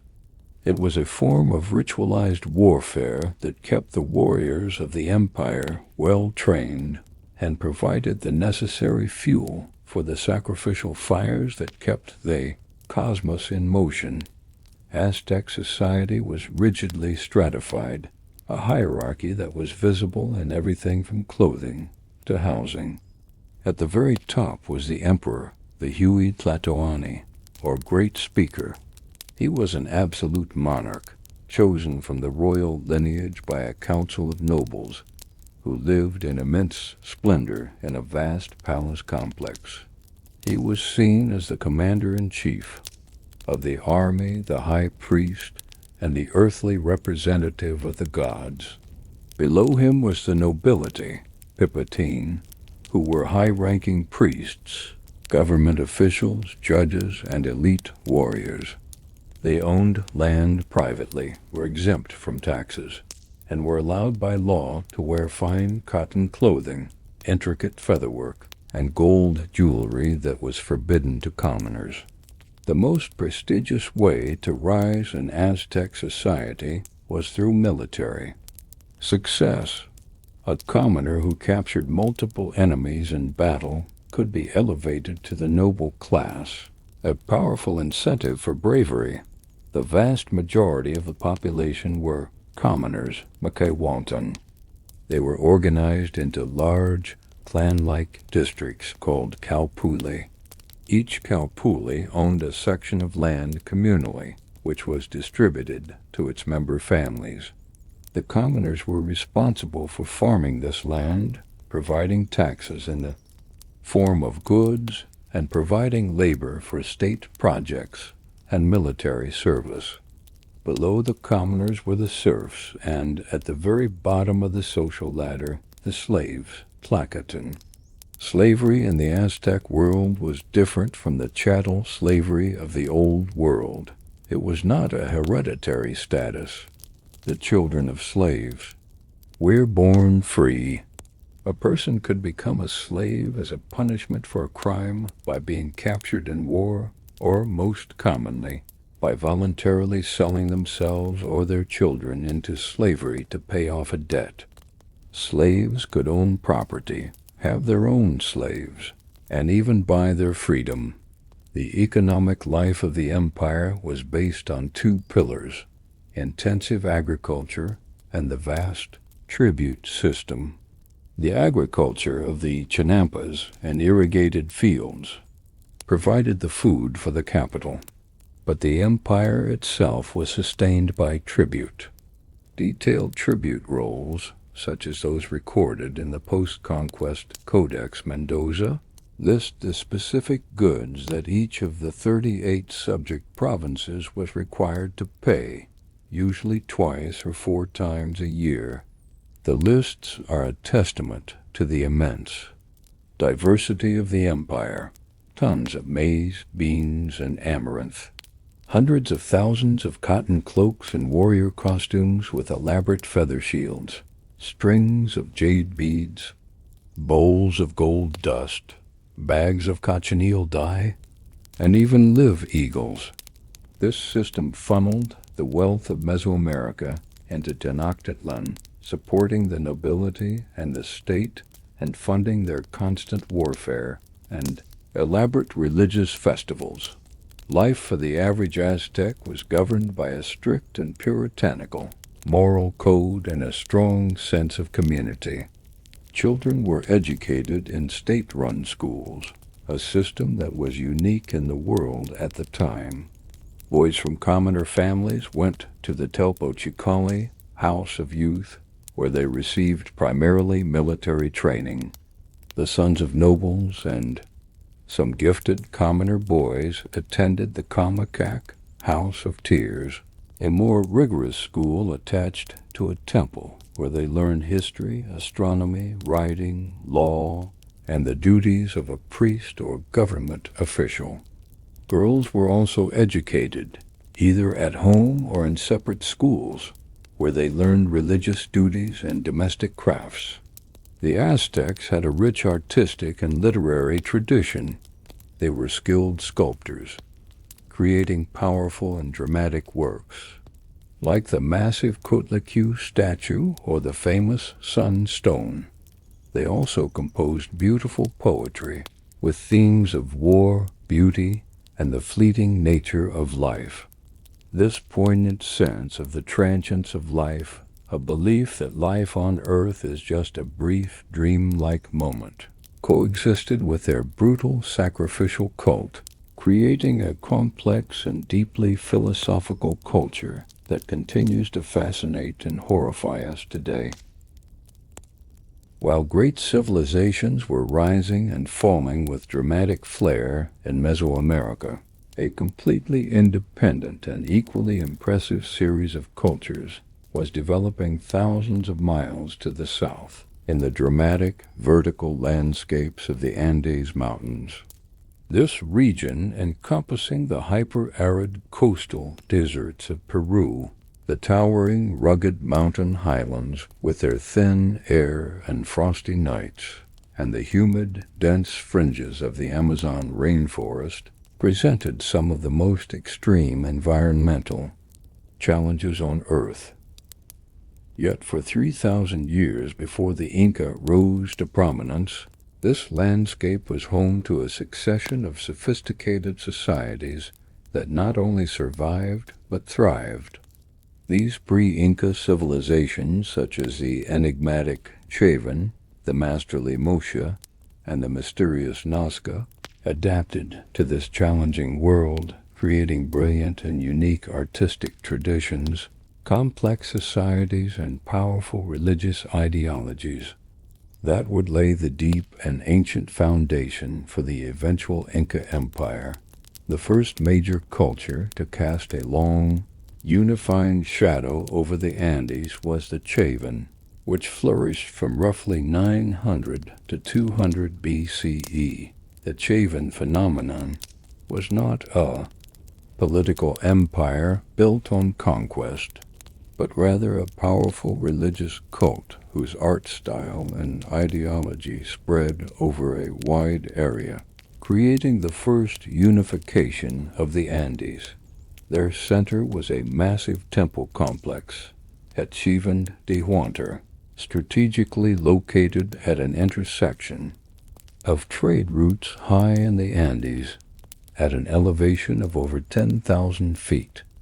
The temple was a masterpiece of psychological architecture, a labyrinthine complex of stone galleries, narrow tunnels, and hidden chambers designed to be a deeply disorienting and transformative spiritual experience pilgrims would travel for hundreds of miles from the coast and the jungle to visit this sacred center.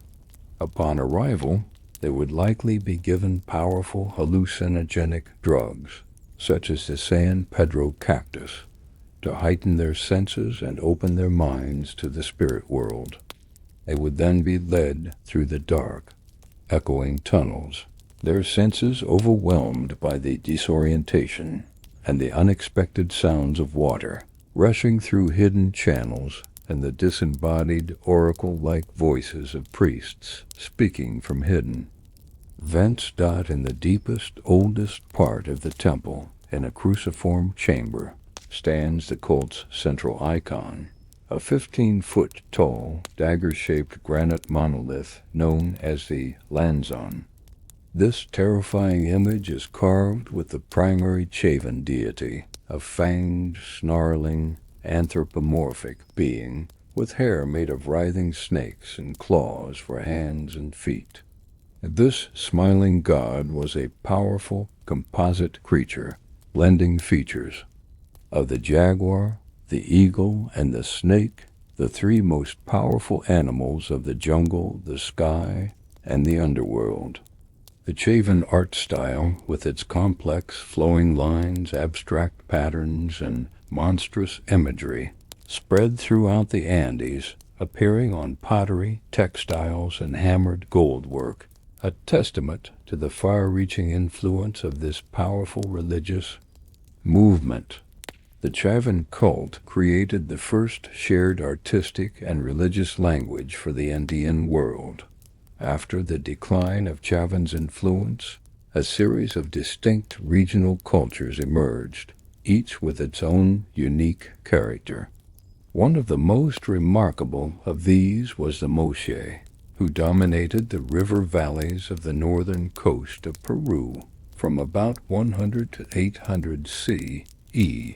The Moche were master engineers, building a vast network of irrigation canals to turn the coastal desert into fertile farmland, allowing them to support a large and stratified population. They built massive mud brick pyramids, known as huacas, such as the immense Huaca del Sol and Huaca de la Luna, near modern-day Trujillo.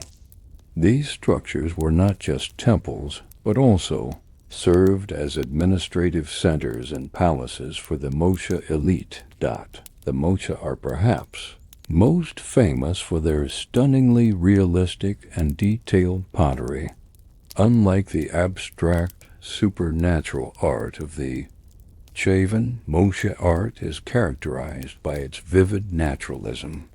Their stirrup-spout vessels were often made in the form of portrait heads, depicting individuals with such realism that they appear to be portraits of real people, capturing a wide range of emotions and physical characteristics, including individuals with diseases and injuries. Their pottery also depicts an incredible variety of scenes from their daily life, mythology, and ritual. Women weaving on looms, men fishing from reed boats, healers attending to patients, and most prominently, scenes of warfare and sacrifice. These ceremonial scenes often revolve around a fanged deity known as the decapitator god, or Apec, who is often shown holding a sacrificial knife, or tumi, in one hand and a severed human head in the other. Moche society was clearly militaristic and deeply involved in ritual sacrifice. The discovery of the unlooted tombs of the lords of Zipan in the 1980s provided stunning and gruesome confirmation of this.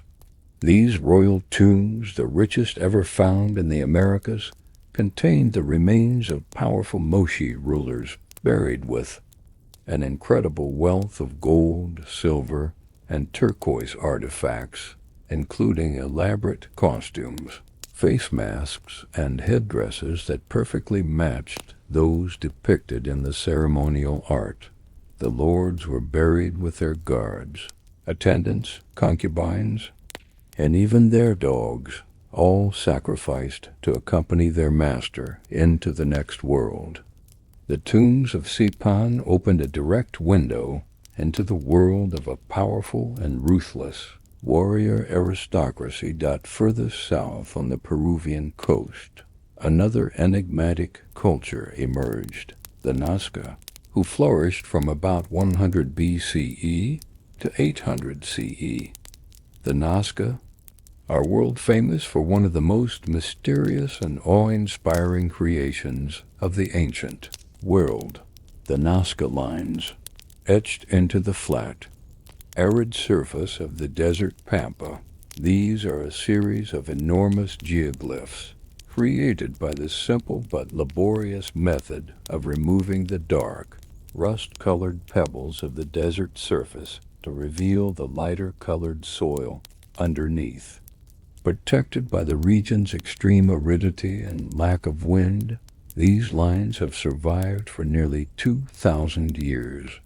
There are hundreds of these figures, ranging from simple geometric shapes, trapezoids, and spirals to colossal stylized drawings. of animals, including a hummingbird, a spider, a monkey, a lizard, and a whale. Some of the straight lines run for miles across the desert with perfect precision. The purpose of these lines has been the subject of wild speculation for decades, with fringe theories ranging from astronomical calendars to landing strips for extraterrestrial spacecraft.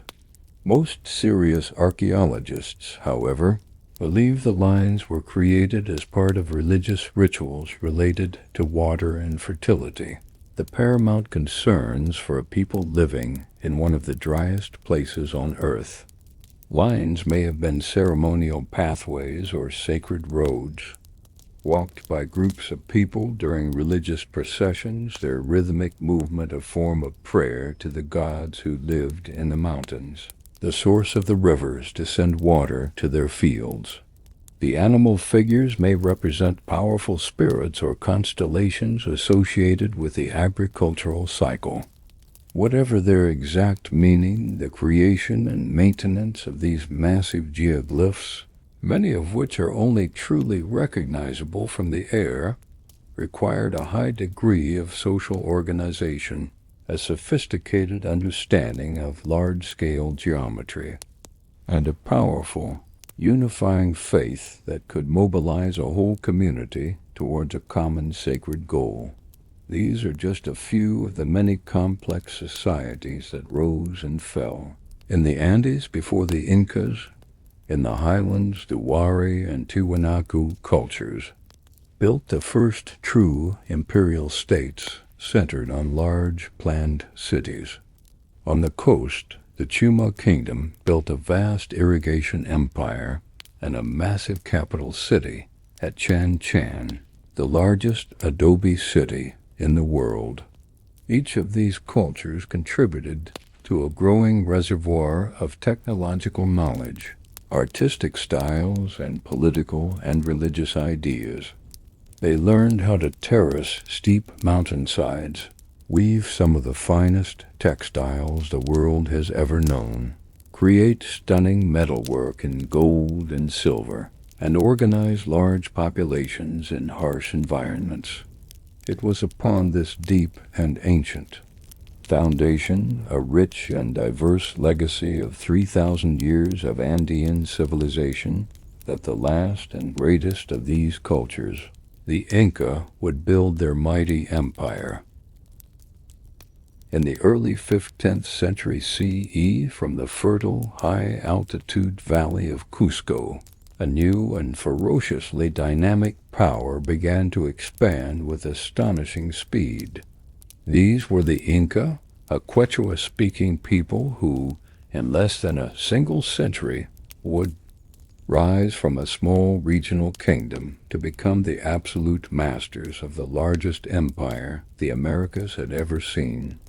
They called their empire Tawantinsuyu, the land of the four quarters, a vast and diverse domain that stretched over 2,500 miles along the spine of the Andes Mountains, from the tropical jungles of modern-day Colombia through the highlands and deserts of Ecuador, Peru, and Bolivia down to the forests and plains of Chile and Argentina. This immense empire incorporated dozens of different ethnic groups, languages, and environmental zones. At the head of this complex structure was the Sepa Inca, the unique Inca, a ruler who was not just a king, but a living god on earth, the son of the sun itself, and the center of the Andean cosmos, according to Inca mythology, which served to legitimize their rule. Their origins were humble and divinely ordained. The sun god Inti, the Great Father, looked down upon the earth and saw that the people were living in a state of chaos and savagery. Taking pity on them, he sent his son, Manco Capac, and his daughter, who was also his wife, Mama Oclo, to the earth to bring them the arts of civilization. They emerged from the sacred waters of Lake Titicaca carrying a golden staff named Tupayari. Inti instructed them to travel until they found a place where the staff would sink effortlessly into the ground. It was there that they were to found their capital city. After much wandering, they reached a fertile valley high in the Andes. They plunged the staff into the earth, and it sank without resistance. They named this place Cusco, and it became the Cusco, or navel of the universe, the sacred center from which the Inca would bring order and civilization to the world. While this powerful myth provided a divine mandate for their rule, the historical rise of the Inca Empire can be traced to the vision and almost superhuman ambition of one extraordinary ruler, Cusiyopanqui, who would later take the name Pachacati. Pachacati came to power in 1438 in a moment of existential crisis.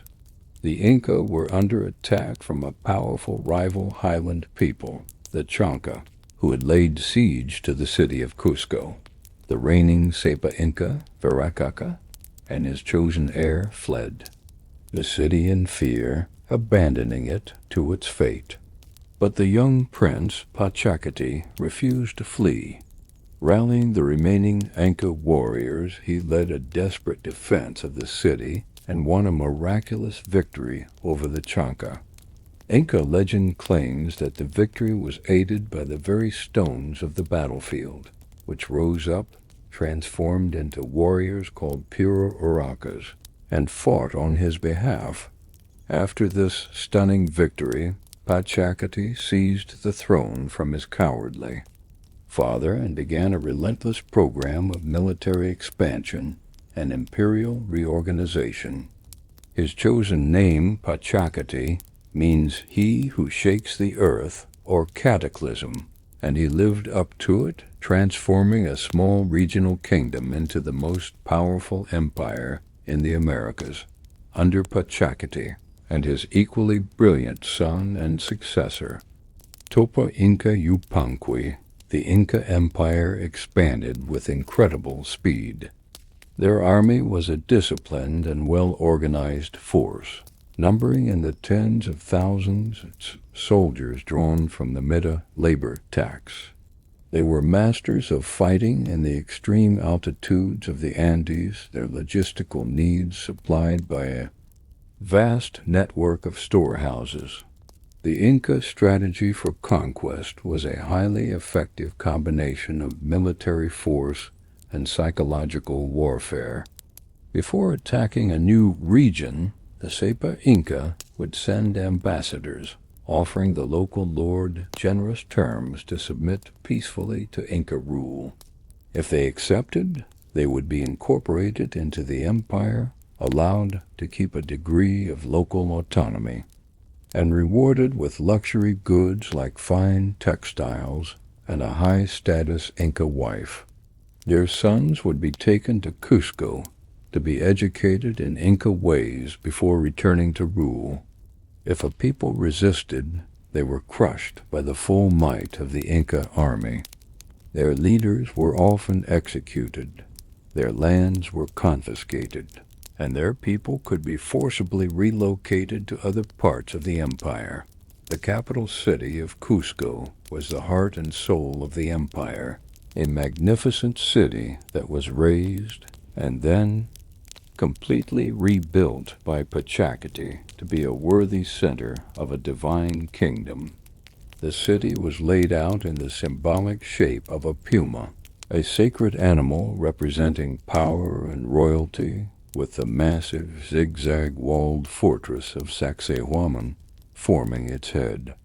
The city was divided into two halves, Upper Hainan and Lower Huron. Cusco, reflecting the dualistic principles that govern the Andean world.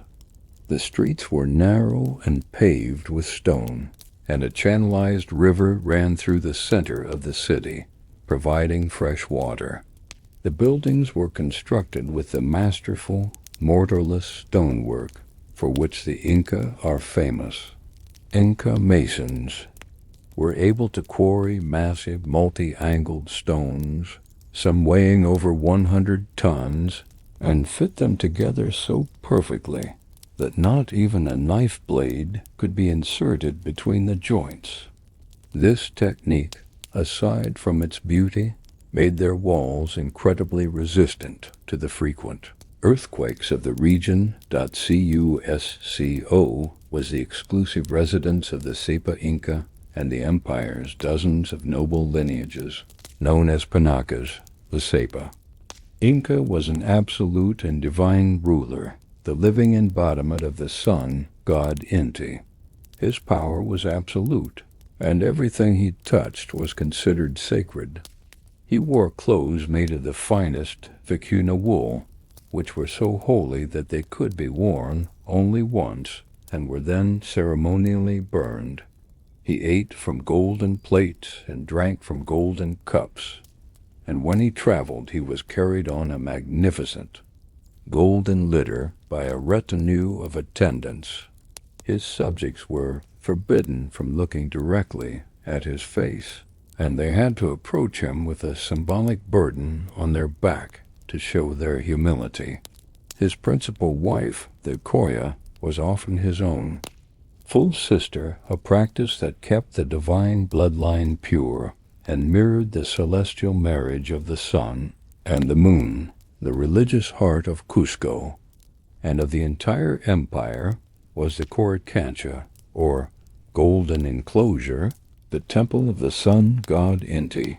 This was the most sacred shrine in the Inca world, the point from which the conceptual sect lines radiated out to connect every other holy site in the realm.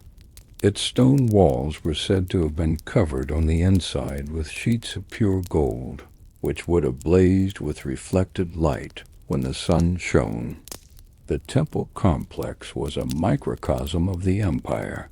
In its courtyard was a fantastical garden made entirely of gold and silver, with life-sized statues of maize plants with golden kernels, llamas with their silver herdsmen, and insects and butterflies, all crafted from precious metals. This was not just decoration, but a sacred offering, a representation of the empire's bounty given back to the gods, the mummies of the dead. Sapa Incas were among the most sacred and powerful entities in Cusco. Upon his death, the Sapa Inca's body was carefully mummified and was not seen as truly dead. He was believed to continue to possess a divine agency. His mummy was housed in his palace, attended by servants and dressed in fine clothes. His Panica, a lineage formed by all his direct descendants except for his ruling successor, was responsible for maintaining his cult, preserving his memory, and managing the vast agricultural estates that he still owned in death. These royal mummies were regularly brought out on their litters to participate in public festivals, where they were offered food and drink. They were consulted for their advice on important matters of state through oracles. This vibrant mummy cult meant that the past was always present in Cusco. The dead emperors continued to be major political and economic players, a council of divine ancestors who watched over the living, a system that drove each new Sapa Inca to conquer new lands to build up his own estates for the afterlife. From this sacred, puma-shaped city, the children of the sun would rule their vast domain, not just through military might, but through an extraordinary and unparalleled system of administration and social engineering. The true genius of the Inca lay not just in their military conquests or the divine authority of their king, but in their incredible ability to administer, unify, and control a vast and incredibly diverse empire. The Teotihuacan Sioux, the land of the four quarters, was a land of staggering environmental contrasts. From the arid coastal deserts where it never rained to the freezing, windswept peaks of the Andes over 20,000 feet high, and down into the humid, dense jungles of the Amazon basin.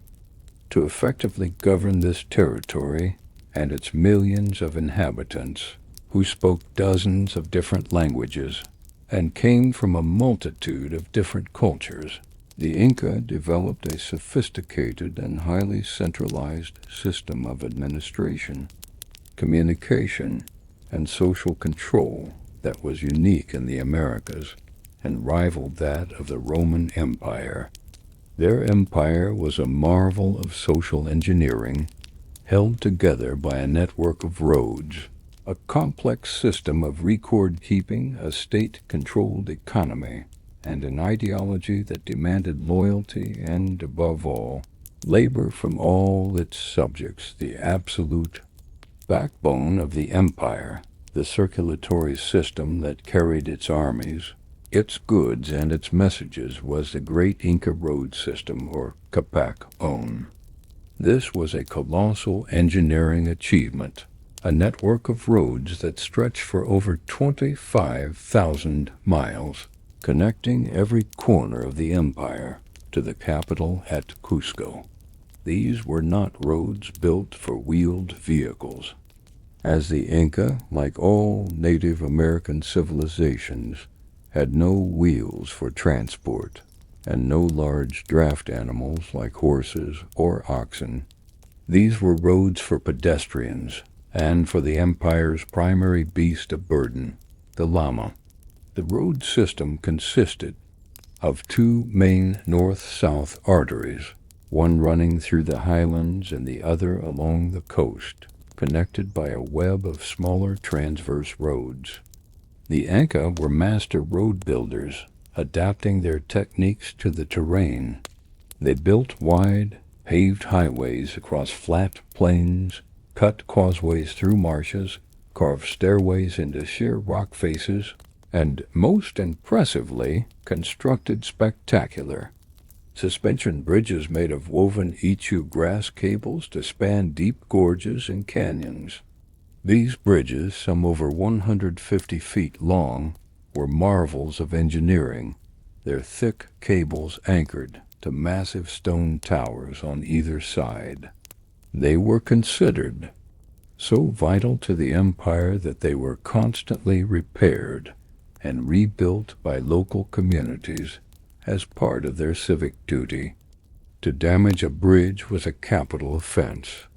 Along this incredible road network, the Inca established a series of storehouses, or colca, and lodging houses, or tampas, placed at regular intervals of a day's walk. The colca were vast complexes of stone buildings, often built on hillsides where the wind could provide natural ventilation to preserve the contents. They were filled with food, freeze-dried potatoes called chuno, and jerky called charqui, clothing, tools, and weapons. This system of pre-positioned supplies allowed the Inca army to be provisioned and to move with incredible speed, unburdened by long supply trains. The road system also enabled a remarkably efficient communication system. The Inca used a relay system of official runners, or chasqui. These were young men chosen for their speed and endurance, who lived in small huts along the road. A chasqui would run a short distance of a few miles at top speed to the next relay station, where he would blow a conch shell trumpet to announce his arrival and pass his message or a quipu on to the next runner. Working in continuous relays, day and night, messages could travel up to 150 miles a day, allowing the Sepa Inca to send and receive information from across his vast domain with a speed that would not be surpassed until the invention of the telegraph. Since the Inca had no system of writing, they developed a unique and incredibly complex method for recording information. The quipu. A quipu was an intricate assembly of knotted strings, typically made from cotton or llama wool. It consisted of a main cord from which dangled a series of pendant strings. These pendants could have subsidiary strings of their own, creating a complex, multi-layered device. Information was encoded in the type of knot used: single knot, long knot, figure-8 knot, the position of the knot on the string, the color of the string, and the direction in which the strings were twisted. The quipu was an incredibly sophisticated data storage device, a kind of ancient tactile spreadsheet. We know for certain that it was used for accounting. The Inca used a base 10 decimal system, and the position of the knots indicated the place value: ones, tens, hundreds, thousands. They could be used to record census data, tribute obligations, inventories of the state storehouses, and calendrical information. Some scholars, most notably Gary Urton, have argued that the quipu may have been capable of much more, that the complex combinations of color, knot, and placement could have encoded non-numerical information, such as names, places, and even historical narratives and poetry. If true, this would make the quipu a unique form of three-dimensional tactile writing. The ability to read and create quipus was a specialized skill, practiced by an official class of accountants and record keepers known as quipucameocs, who could be called upon by the state to present their records as testimony. The Inca economy was not based on money, markets, or free trade. It was a command economy, based on the principles of reciprocity and redistribution, all centrally controlled by the state. The empire was built on a foundation of labor taxation, known as the Mita system. Every able-bodied adult male was required to work for the state for a certain number of days each year. This was not a system of slavery, but of civic duty. This labor tax was used to cultivate the lands belonging to the state and the sun god, to build and maintain the roads, terraces, and irrigation canals, to serve in the army, and to work in the mines. In exchange for this labor, the state provided for the people in times of need, distributing food, clothing, and coca leaves from its massive storehouses during famines or after natural disasters.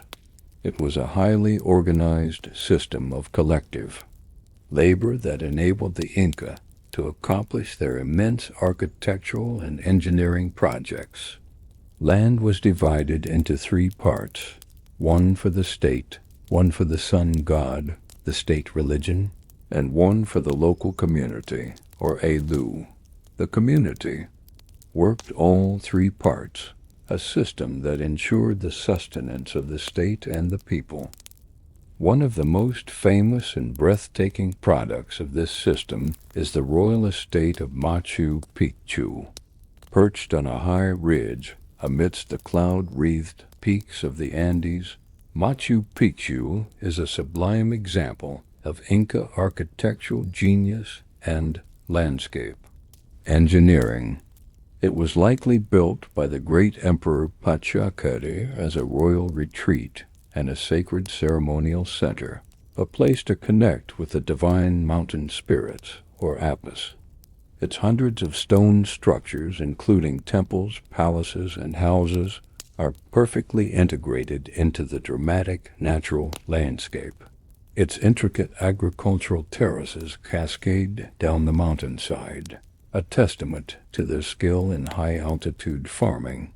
The site's superb stonework, its astronomical alignments, like the Teotihuacan stone, which was used to mark the solstices, and its remote, inaccessible location make it one of the wonders of the world.